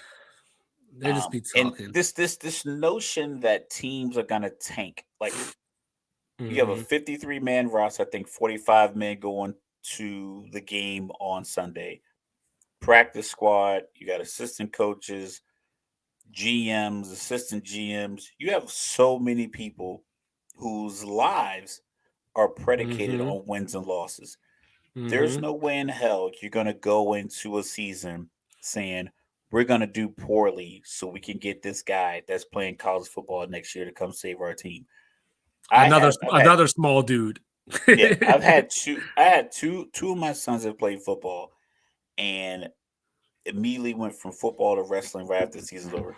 So the dedication that they put into their bodies as teenagers to be on the field for football, like don't ask your trainer any questions about this click in your shoulder because then you won't be able to play. Just put an extra pad underneath your shoulder pad so you can play. These are 16 and 17. My son was like 16, 17 years old, junior, senior year, staying on the field to play, Mm-hmm. putting his body on the line, crying that senior night with his other classmates. He had no intention of even playing football past high school. And Mm-hmm. this is the kind of dedication he put into playing high school football. Last year, my son had a fracture in his clavicle. And he was trying, me and him were sitting down. He was like, listen, I want to convince mom I want to play in this game because it's a rivalry game. I can't let my team lose. He was like, I was supposed to be down for 5 weeks. It's at 4 weeks by the time this game starts. So this is this 11, 12-year old Mm-hmm. talking to me about, I don't want to miss out on a football game because it's a rival from 10 minutes north of where we live. And he wanted to play. So you mean to tell me you got NFL, you're a podcaster or an NFL exec or a pundit on TV, you're gonna say like, "Oh, Arizona should tank. These guys should risk their bodies, risk their jobs, risk their livelihood to tank for a dude that's in Southern California or Drake May out of North Carolina or Marvin Harrison Jr." I mean, it was the whole thing was idiotic. They have a lot of good draft capital. The Arizona Cardinals are in a winnable division. I don't know. Maybe you match the. I know they got the new head coach out of Philly who looks a lot like a science teacher, or a science substitute. Maybe you figure out a way to squeeze out 6 to 7 wins, maybe. But you're definitely not going out there putting your body on the line to go 1-16, so a bunch of other dudes can come in and take your job. It doesn't make any sense. To include the coach, because these owners are billionaires. If I give you a $40 million contract and I have $2 billion in the bank, I Mm-hmm. will gladly write off your $40 million to go get the next new hot coach if you go 1-16. Mm-hmm. So, so I think Arizona's put themselves in a good position. Kyler Murray, I think more than likely, I think he tore his ACL towards the end of the season, this November, December time frame. More than likely, if he sits out this whole upcoming season, it wouldn't be abnormal, especially if they aren't doing well. If they are 3-8 after 11 games, do you really want to come back and try to win 6 games in a row and just repair it on ACL? Mm-hmm. But the fact that people are just essentially saying, "Hey, you should just tank for like no, you play, you have your team, you play. This isn't fantasy football. This isn't a some fantasy football league where you keep your players. Like no, this is a real Mm-hmm. life league." But like I said, I think the draft works out. Will Levis is probably going to take Tannehill's job. I know he wasn't a big fan of Malik Willis getting drafted Mm-hmm. last year, so I imagine Tannehill is probably going to wiggle his way out of there sometime in training camp. I don't know who needs a quarterback, a veteran, Just wait for some injuries. without even injuries. Like so, listen. I mean, does he go to Arizona? I don't know because he might make them good enough that they mess up whatever draft position they were going to have. Okay, yeah, that's probably a You know, possibility. let me rephrase. Let me rephrase. Not that he's good enough, but that division ain't good enough to keep that from happening. Oh yeah, the NFC West definitely took a step back. I've saw this Aaron what's the boy name, Sam Darnold, not Aaron Donald, Sam Darnold. It's like, listen, he's Chase Daniel. He is a backup that you're going to pay a lot of money to because he holds a clipboard and he doesn't give you any problems. Right. Sam Darnold is not an NFL ready quarterback. Zach Wilson is going to stand behind Aaron Rodgers. Aaron Rodgers. Yeah. They're already falling in love with him in New York City. I You don't had him know. at I the mean, Rangers game with all the Mac Jones talk, does New England maybe take a flyer just to get a veteran in there? on Tannehill. Yeah. No, because I think this might be Mac Jones his his his probationary year, his probationary.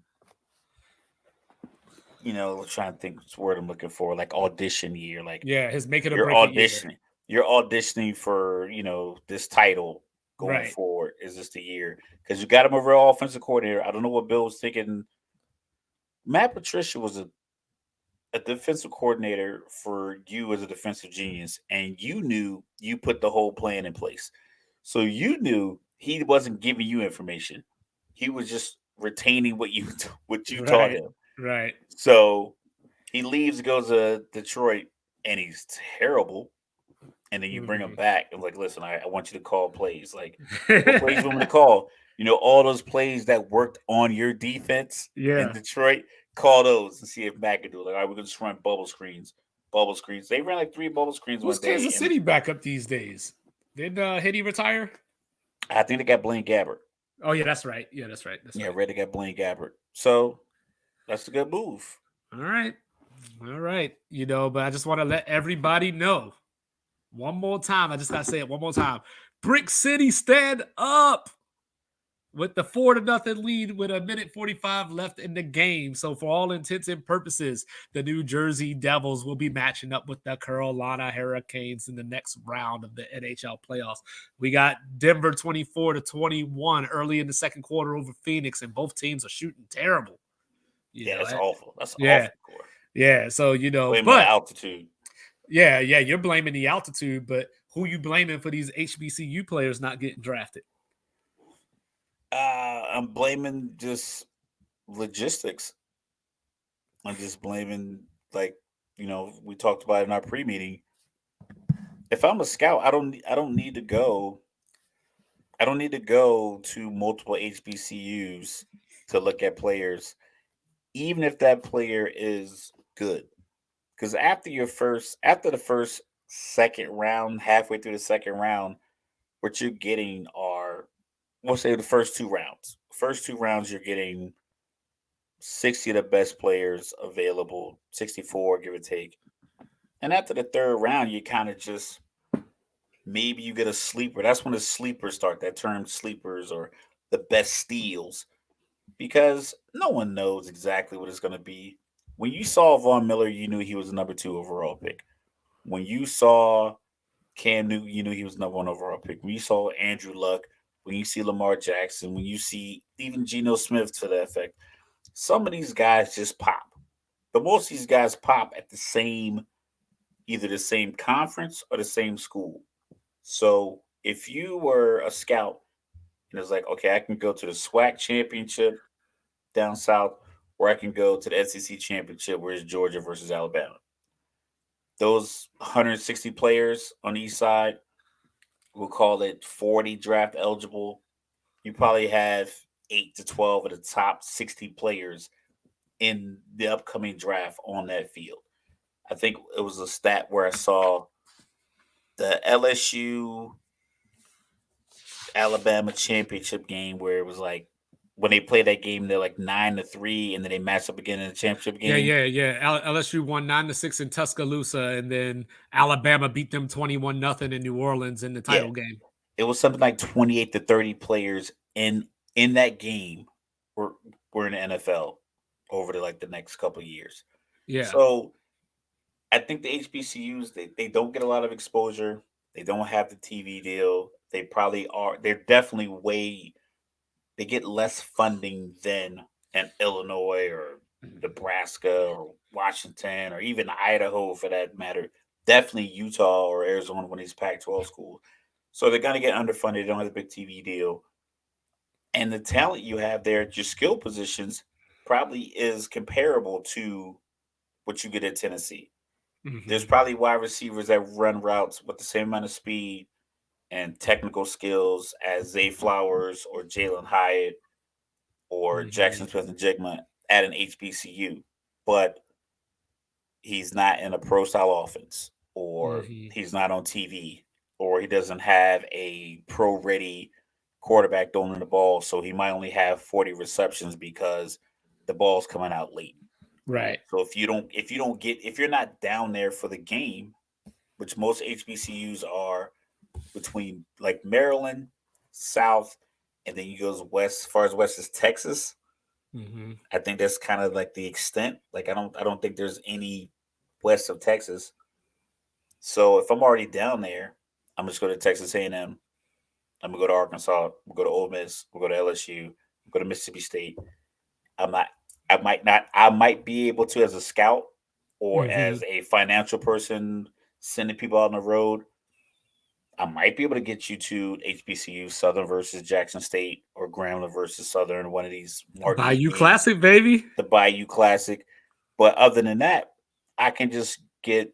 I can recruit 30 players at a time in Georgia versus LSU game Mm-hmm. in November or October. Mm-hmm. So that's because they're getting recruits up to North Dakota State, but that's the only reason you would go there. You're like, well, they won 11 out of 13 national championships, and they still only got three players that we know of, and that's Trey Lance, Carson Wentz, and this new guy with the teeth missing in the front. So they won Mm-hmm. 11 out of 13 national championships, and they still don't have that many guys just flooding, NFL draft rooms. Right. So it's about location and exposure. All right. So, like, look, Dion, like, I need you to be a little more specific, because Rafton sat up here on Sports Reports as ordered and then told y'all for the last couple of episodes that if you ask somebody multiple questions about something that they're upset or passionate about, they can't continue to give you answers. So, Dion, it was great that you spoke up that only one HBCU player got drafted, whereas you had three other players on your Jackson State roster that could have been drafted. But Dion, who give us those names? Give us those names. Give us when did what round could they have been drafted in or whatever, because I was looking at this and, I'm not going to go conference by conference, but, looking at the NFL draft from this past week, from G5 conferences. So that's the American, Sun Belt, the MAC, the Mountain West, and the Conference USA. I didn't count the independents because I know they had some in there as well, but I didn't count them. But out of those G5 conferences that I just named, there were 34 players selected total out of all those G5 conferences. Then in an FCS, there were 10 players drafted total. And of course, that includes the player from Jackson State, Isaiah Bolden. And then Division II schools had two players get drafted, one in the 6th round, one in the 7th round. So, with that being said, like out of all the other conferences, so that was 34, 44, 46. So that's 46 players that were non-Power 5 players that got drafted. And not including the independents like Notre Dame, Army, so on and so forth. So, what SEC kid or Big Ten team did you have a player that should have been drafted ahead of one of those guys? I'm pretty sure he had one. It's just a problem is the talent gap between your fifth round player you drafted and the undrafted player you signed. Like Mark Schlereth gave a great example. They drafted a guy in the top 10, and then they got a guy, I believe, in the 7th round. And he said the first day of practice, he came out and he was like, "So who we got?" They were like, "Oh, that's our first round quarterback we drafted." And then who's this other guy? Look, this guy we got him like the 7th round. And he was like, "Well, the guy we drafted in the top 10 looks terrible. This guy we drafted in the 7th round looks incredible." And he was talking about Heath Schuler that they drafted in the top 5 versus Gus Farrat. Yeah, guess who did that? The Washington. So you like that was a glaring example, but Kirk Cousins was a 4th round draft pick. RG3 was top 2. Yeah, he was number 2. Yep, behind Luck. Mm-hmm. So Kirk Cousins still in the league. RG3 is wearing a suit, doing a great job as a commentator. So it's not an exact science, but if you don't get the exposure, then the best a viable HBCU player to get someone to come look at him if his talent is on par with a guy you got in the fourth round that went to Texas. And I'm already here to look at Art like for I'm already there to look at Archie next year, Arch Manning. Right. So we're already watching him. We're already looking at this guy, and then the tight end that's running routes catches our eye, or the Mm-hmm. lineman running drills because we're already there to see Arch Manning. If Mm-hmm. if scouts and recruiters aren't going down to these schools to see a marquee player and then happen to stumble upon this, this 6'4" edge rusher that they didn't really know much about, but you see him in shorts and a t-shirt, you talk to him while you're there to look at, some other player. But that's how it works. That's that networking aspect. Dion, like I said, we might have bestowed this responsibility onto him, and he was like, "Listen, I'm here to highlight what I do well as a coach, and also say what Jackson State can do and how they can go forward in the future. But ultimately, my allegiance is to my opportunities that I'm going to get from this opportunity." Started in Texas as a high school coach at a big prep school, got that job at Jackson State, used that to leverage his job to Colorado, and I'm pretty sure Mm-hmm. by 2026, when the Florida State job is viable and it's starting to look good and they're putting together 7, 8 win seasons, he's like, okay, I'm gonna go back home and get us over the hump. That's his path. It's the same path that Nick Saban took. It's the same path that Mike Krzyzewski took in basketball. Like all these college coaches take that path where they start out small, they go bigger, bigger, bigger. We might have bestowed this responsibility on him to be the voice.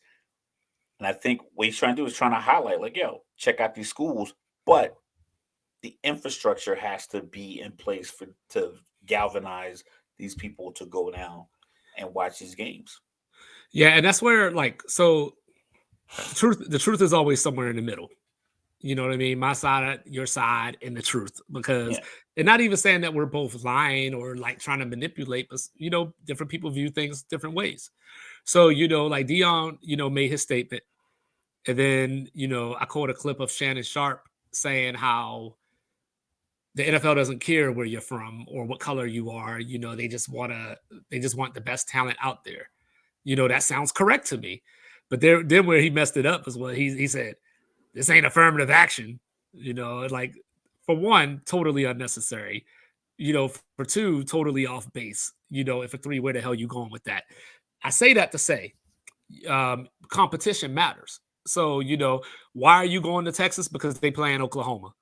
Because they're playing Baylor, because they're playing TCU. you Alabama's got playing 18 LSU. viable draft picks in that Yeah. starting lineup. Yeah. So like I was so like you're looking at your calendar, and by the way, like side note, I didn't even know Canelo was fighting this weekend, until today, but anyway, we'll come back to that. But anyway, so I was just sitting there and I was thinking to myself, like, when the season starts or when you get the college football schedule for a year, I'm sure a lot of scouts are like, yo, this is Alabama LSU weekend. This is the Iron Bowl weekend, whatever. You got your marquee matchups that you got to be at, that you want to be at. And then you have somebody like Hendon Hooker come out of nowhere, take the world by storm. And then you're like, hey, I got to add Tennessee and Kentucky to my schedule.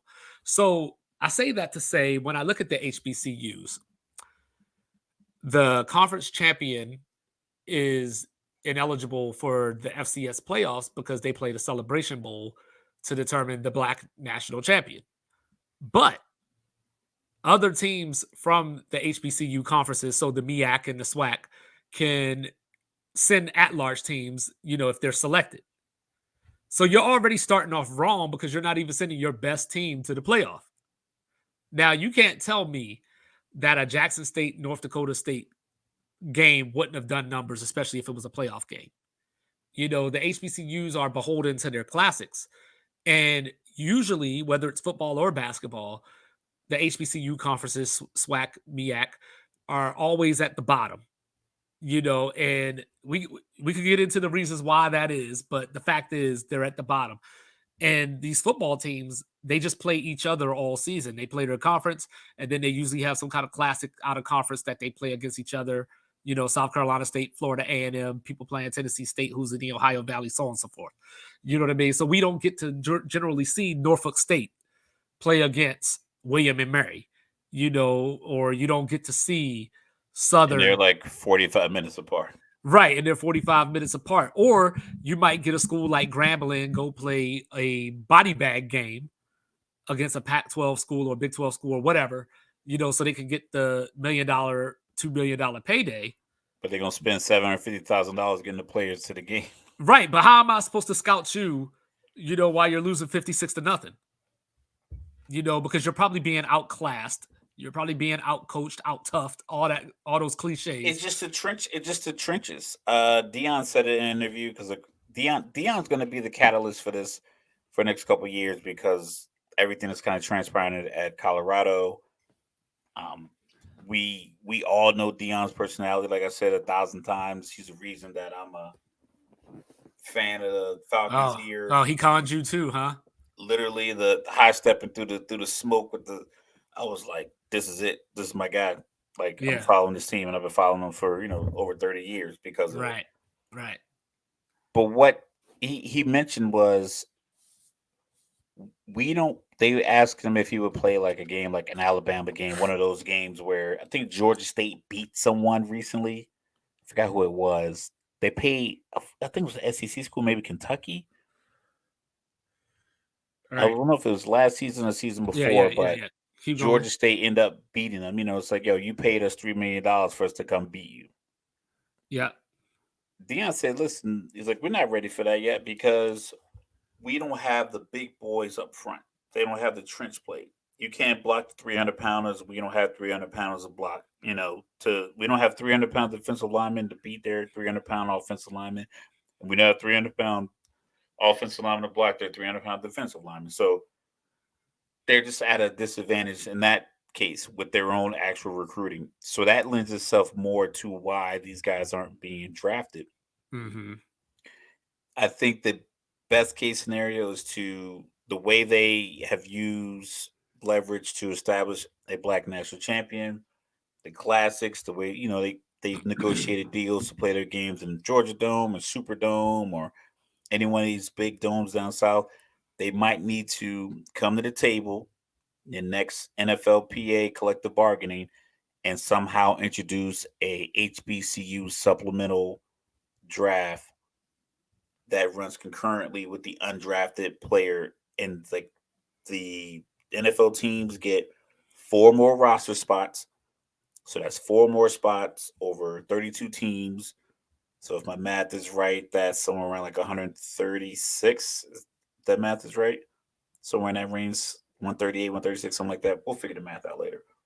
So now that gives you an opportunity to use those 4 extra spots to bring in HBCU players. You don't have to keep them, but you're getting 4 additional players that went to HBCUs after this draft. So you have the draft, the undrafted free agent signing, and then you have your HBCU supplemental signing, which offers you 4 additional spots.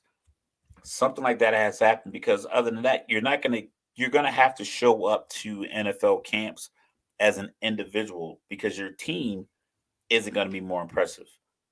Nebraska's offense and defense is going to have more, is going to impress teams more as far as selecting offensive, defensive linemen, front 7, running backs, wide receivers, tight ends from Nebraska versus Wisconsin game in October than Southern versus Tennessee State. Mm-hmm. It's just the nature of the beast because they have enough players. The NFL draft and the supplemental or the undrafted signing period, that's enough players. Most teams do a turnover. You have 53 man the active roster, your practice squad. Most teams go down to like 35 players at the end of the season that are on contract. Mm-hmm. And then they supplement that by getting about 60 guys, and they go into camp like 95 to 100 guys. So you get it to where 5 of those guys, not affirmative action, but 4 or 5 of those guys come from HBCUs. You give them a try, you get them on the practice squad. I mean, talent is talent, but you're unlikely to get the Steve McNair, first round draft pick. I mean, Shannon Sharp went to a small scholar Yeah, Savannah HBCU, State. Yep. Savannah State, undrafted, and he's in the Hall of Fame. So that's why I think that's where he gets like talent will find you to find you. But now with so many avenues to where you can sit, I can go and if I'm a scout, I can sit in my office and pull up 50 players' Instagrams and watch their highlight tapes Mm-hmm. and then map out my course. Like, okay, cool. I got this kid from Florida. I got a kid from Alabama. I got a kid from Tennessee. I got a kid from Texas that I really like. It's like, do I want to go all 4 of those places? When are they going to play each other? All right. He's going to play. Florida's going to play Texas in some offsite game at, Jerry World. I'm going to go to that. I'm going to see 28 NFL ready bodies versus going down to Norfolk State and maybe seeing 1 or 2 guys. Mm-hmm. And it's Norfolk State versus Virginia Union. It's like, but see, that's 4 where, or 5 guys. But see, that's where I think those things can happen in some ways, and obviously, I don't know the money that gets involved. But You need like some of it. You need to be able to write a blank check.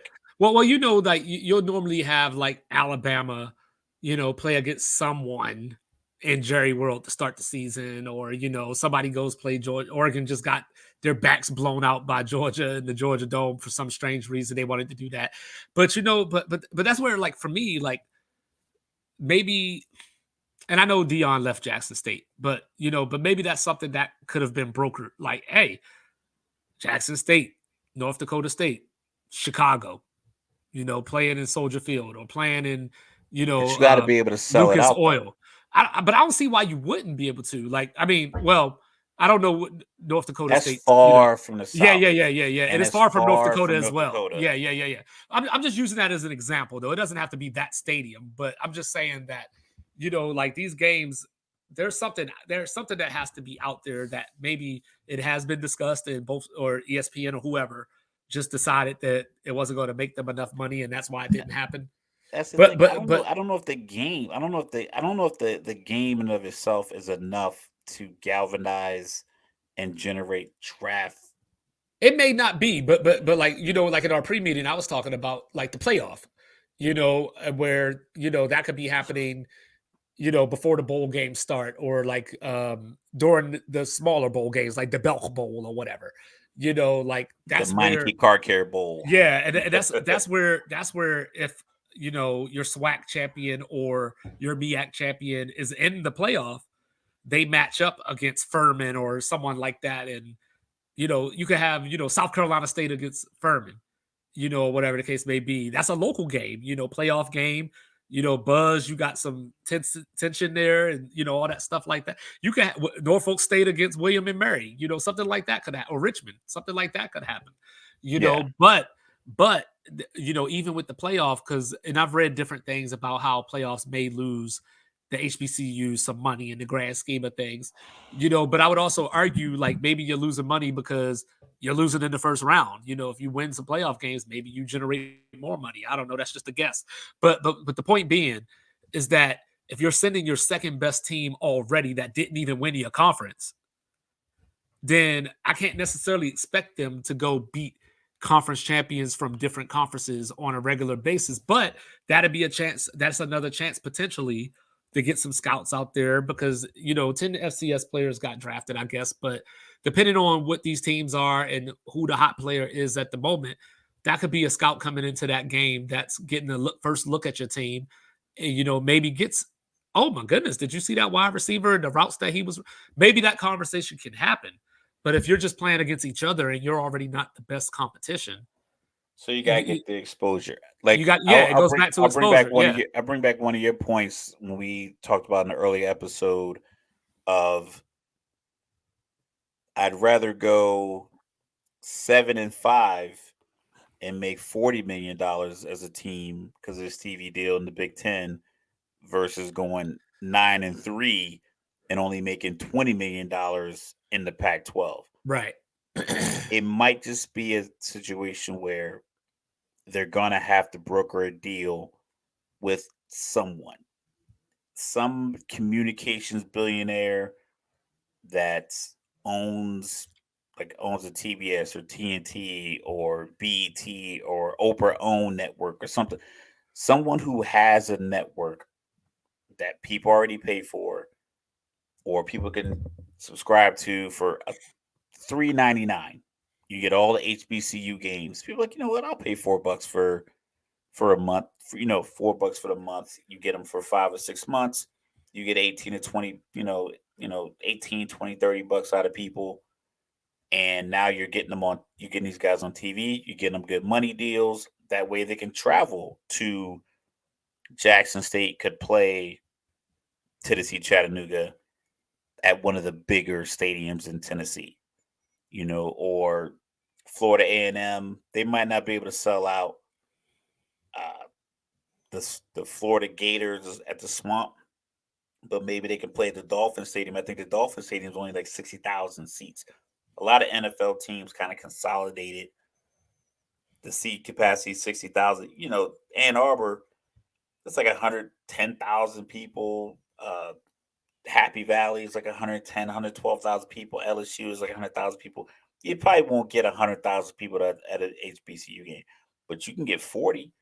And if you play in Hmm. Miami, you get the tickets right. You might get to the 60 if you get the right matchup. But someone's going to have to back it financially in order to get a real conversation going about the idea of HBCUs being highlighted more. Hmm. Someone's going to have to fund it. Is that the whole field of dreams? If you build it, they will come. If you fund it, people will see it. Right. So you're going to have to be able to convince a financier that this is the benefit. And you can use FCS because I remember, like, 'cause we talk about this with NCAA tournament. Davidson wasn't on TV before Steph Curry went bananas and dropped like 40 in back-to-back games. Myville Howard Hmm. wasn't on TV until Zerbiak did this. So after a while, you just get a situation where you build it, you get the infrastructure together, you get the money together, and then now you can talk about playing a game against Mount Union. You can talk about playing a game against North Dakota State or South Dakota State or Norfolk State versus William and Mary because William and Mary, wherever getting their money from, Norfolk State, wherever you get your money from. All right, let's see if we can sell out one of these stadiums that they built randomly throughout the country for Right. football games. Well, to be fair as well, I would be remiss and unfair if I didn't mention that HBCU Go, signed a streaming deal with CBS that is supposed to start this upcoming football season. So, so that brings a chance for more exposure. There's going to be HBCU games carried on CBS affiliates, throughout the season. So that could be the start, of something provided that's successful going forward. And just to clean up before we go to get it off my chest, Shannon Sharp was drafted, seventh round pick of Seventh round. 192. Yep. But yeah, I get what you're saying, and he might as well have been undrafted. And Yeah. but the other thing that I was going to mention or that I was going to ask you was and I know this is different because it's the NBA, but I know Austin Reeves went undrafted and he had mentioned like I only want to work out for the Lakers or whatever it was. So could that be a better option? So even though an HBCU player isn't getting drafted per se, because I know like the Washington Commanders picked up some people or undrafted signings with some guys from Bowie State, which is a Division II HBCU in Maryland, in Bowie, Maryland. So from that standpoint, could that end up working out better is if they go undrafted, but have the selection of who they want to work out for or play for or whatever. I think as an individual, it could work out well. I remember this lieutenant. He went to the Air Force Academy. He was Mountain West Player of the Year. Lieutenant Chad Hall.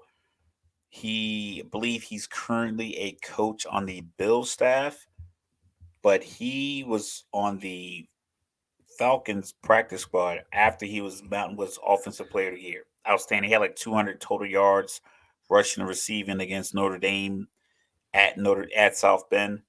Great game. He was at Hill. He worked at MLS at Hill. Um, so he had to fulfill his commitment.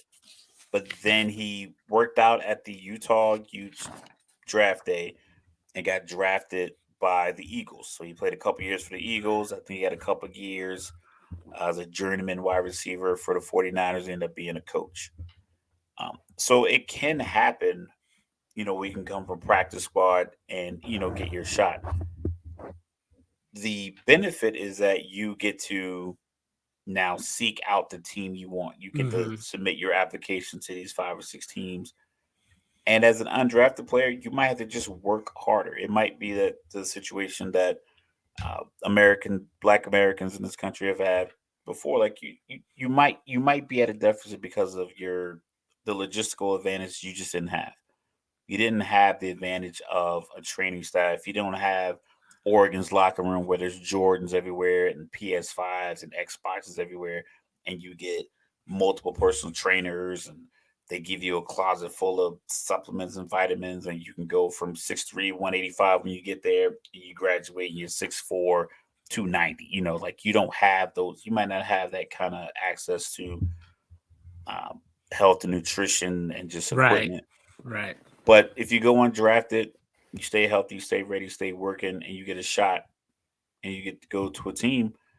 There's nothing to do. I say you. But it's a copycat league, right? Because all it takes is a few, I guess. Like I was reading about James Houston, who got drafted by the Lions in the 6th round last year. He was a 6th round pick, and he came from Jackson State, so he had the Dion thing going on, but. From everything that I was reading, he's one of the top linebackers on the roster. So, I guess like all it takes is a few. Sometimes it's, opportunity, relationship, and execution. All right. So I guess I'll start off to get it off my chest. Mine is pretty short and sweet, and it's positive.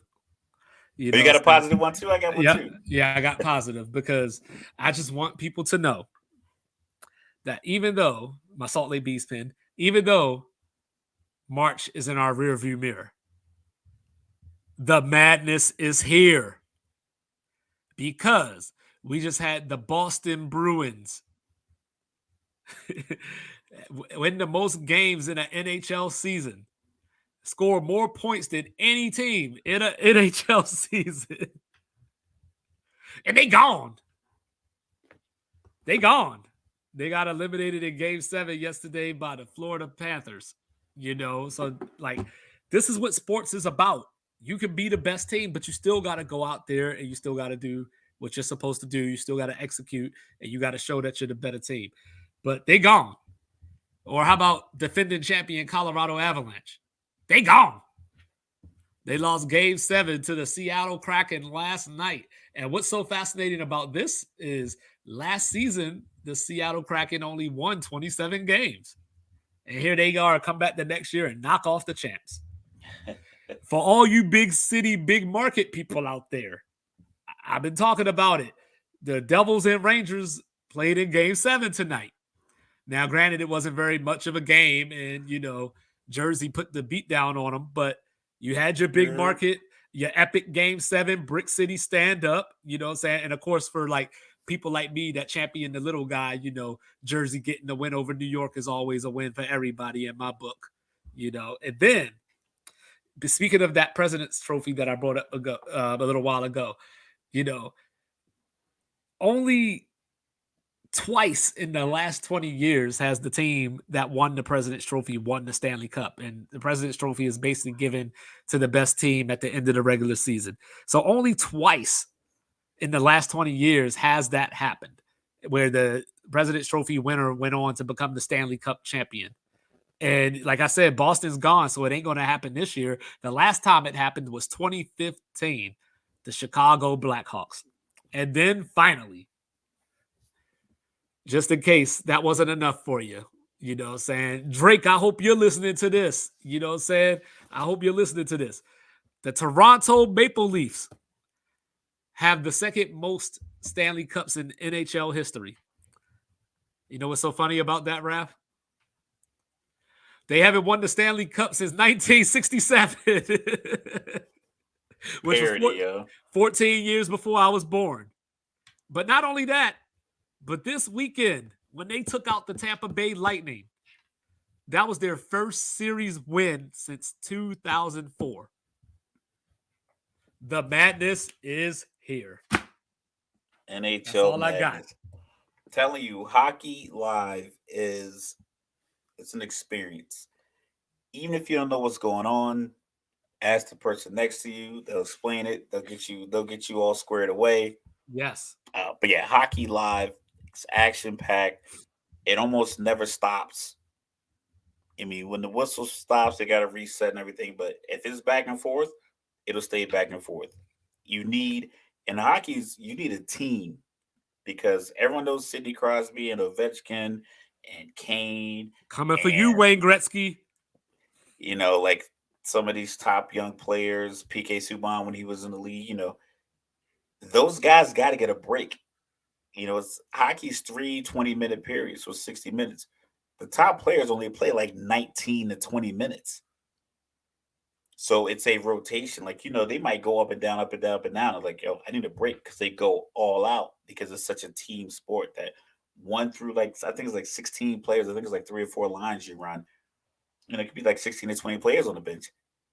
Man, a lot of them getting in, except for the backup goalie. The backup goalie's probably the only dude that's sitting there just chilling until somebody gets pulled and has to go in. But a lot of players go in, a lot of action, a lot of movement. They don't stop to get the subs in. They just skate over. They break a stick. Somebody else hands them one. I mean, it's crazy. It's a great sport to watch.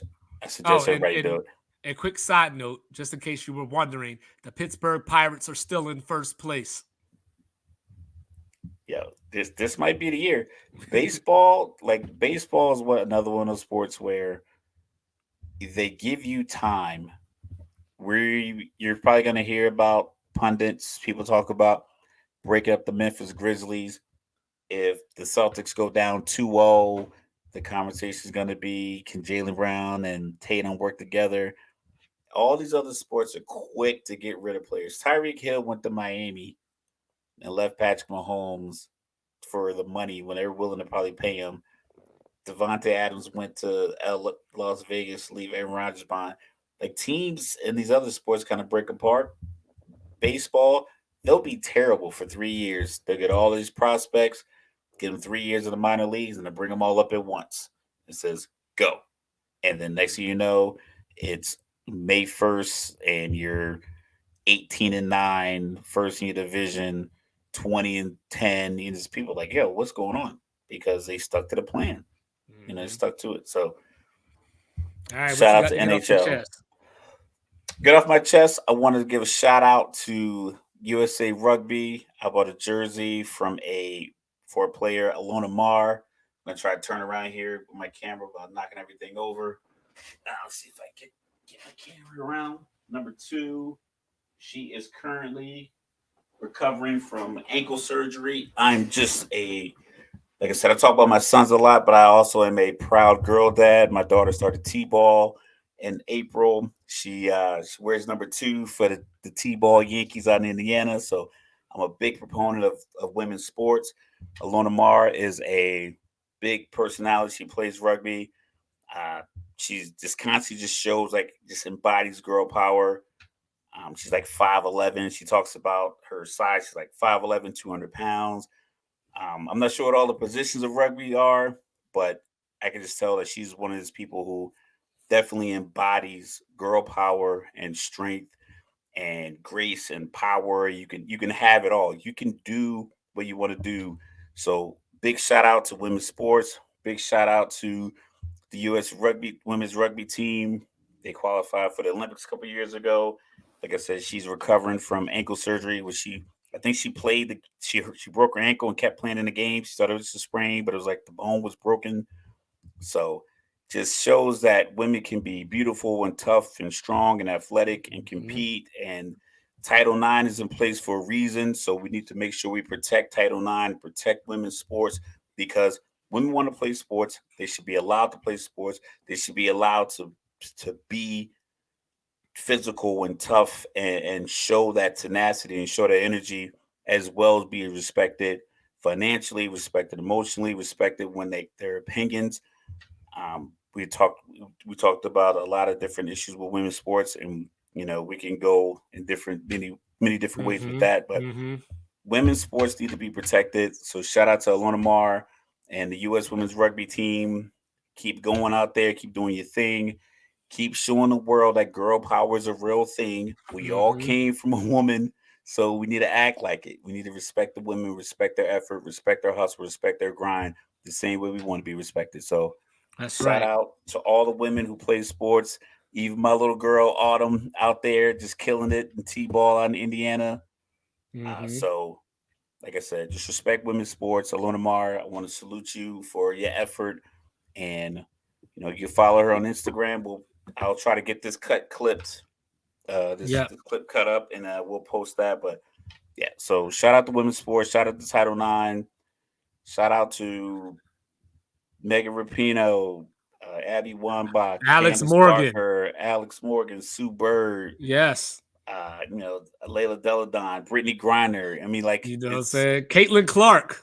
Caitlin Clark, Yeah, Angel Don Reese. Staley. You know what I mean? Angel Cheryl Reese, Swoops. Cheryl Cheryl Miller. Swoops, LA Cheryl Swoops, Rebecca Lobo. Let's go. Yes. Hell, shout out Gino Ariema Bianca for Lawson. keeping UConn on the top. Pat Summit. Like let's be for real. Like women's sports need to be protected. Shout out to Title IX. So, like I said, Dominique Dawes. Come on. You know what I'm saying? Flo But Joe. yeah, and I want to give a special shout out. I wasn't even thinking about this until you just started running off names.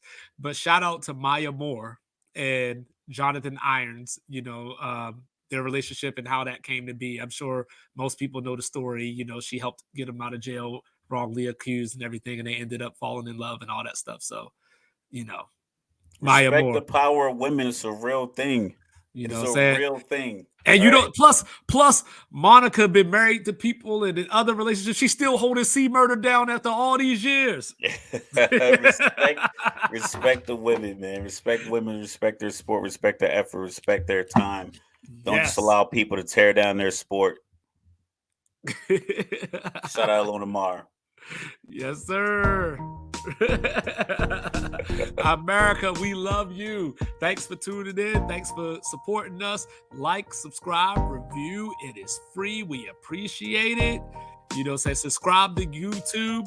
Clips coming your way. Shorts coming your way. Sports Report as order is here to stay. Adios, America. Au revoir.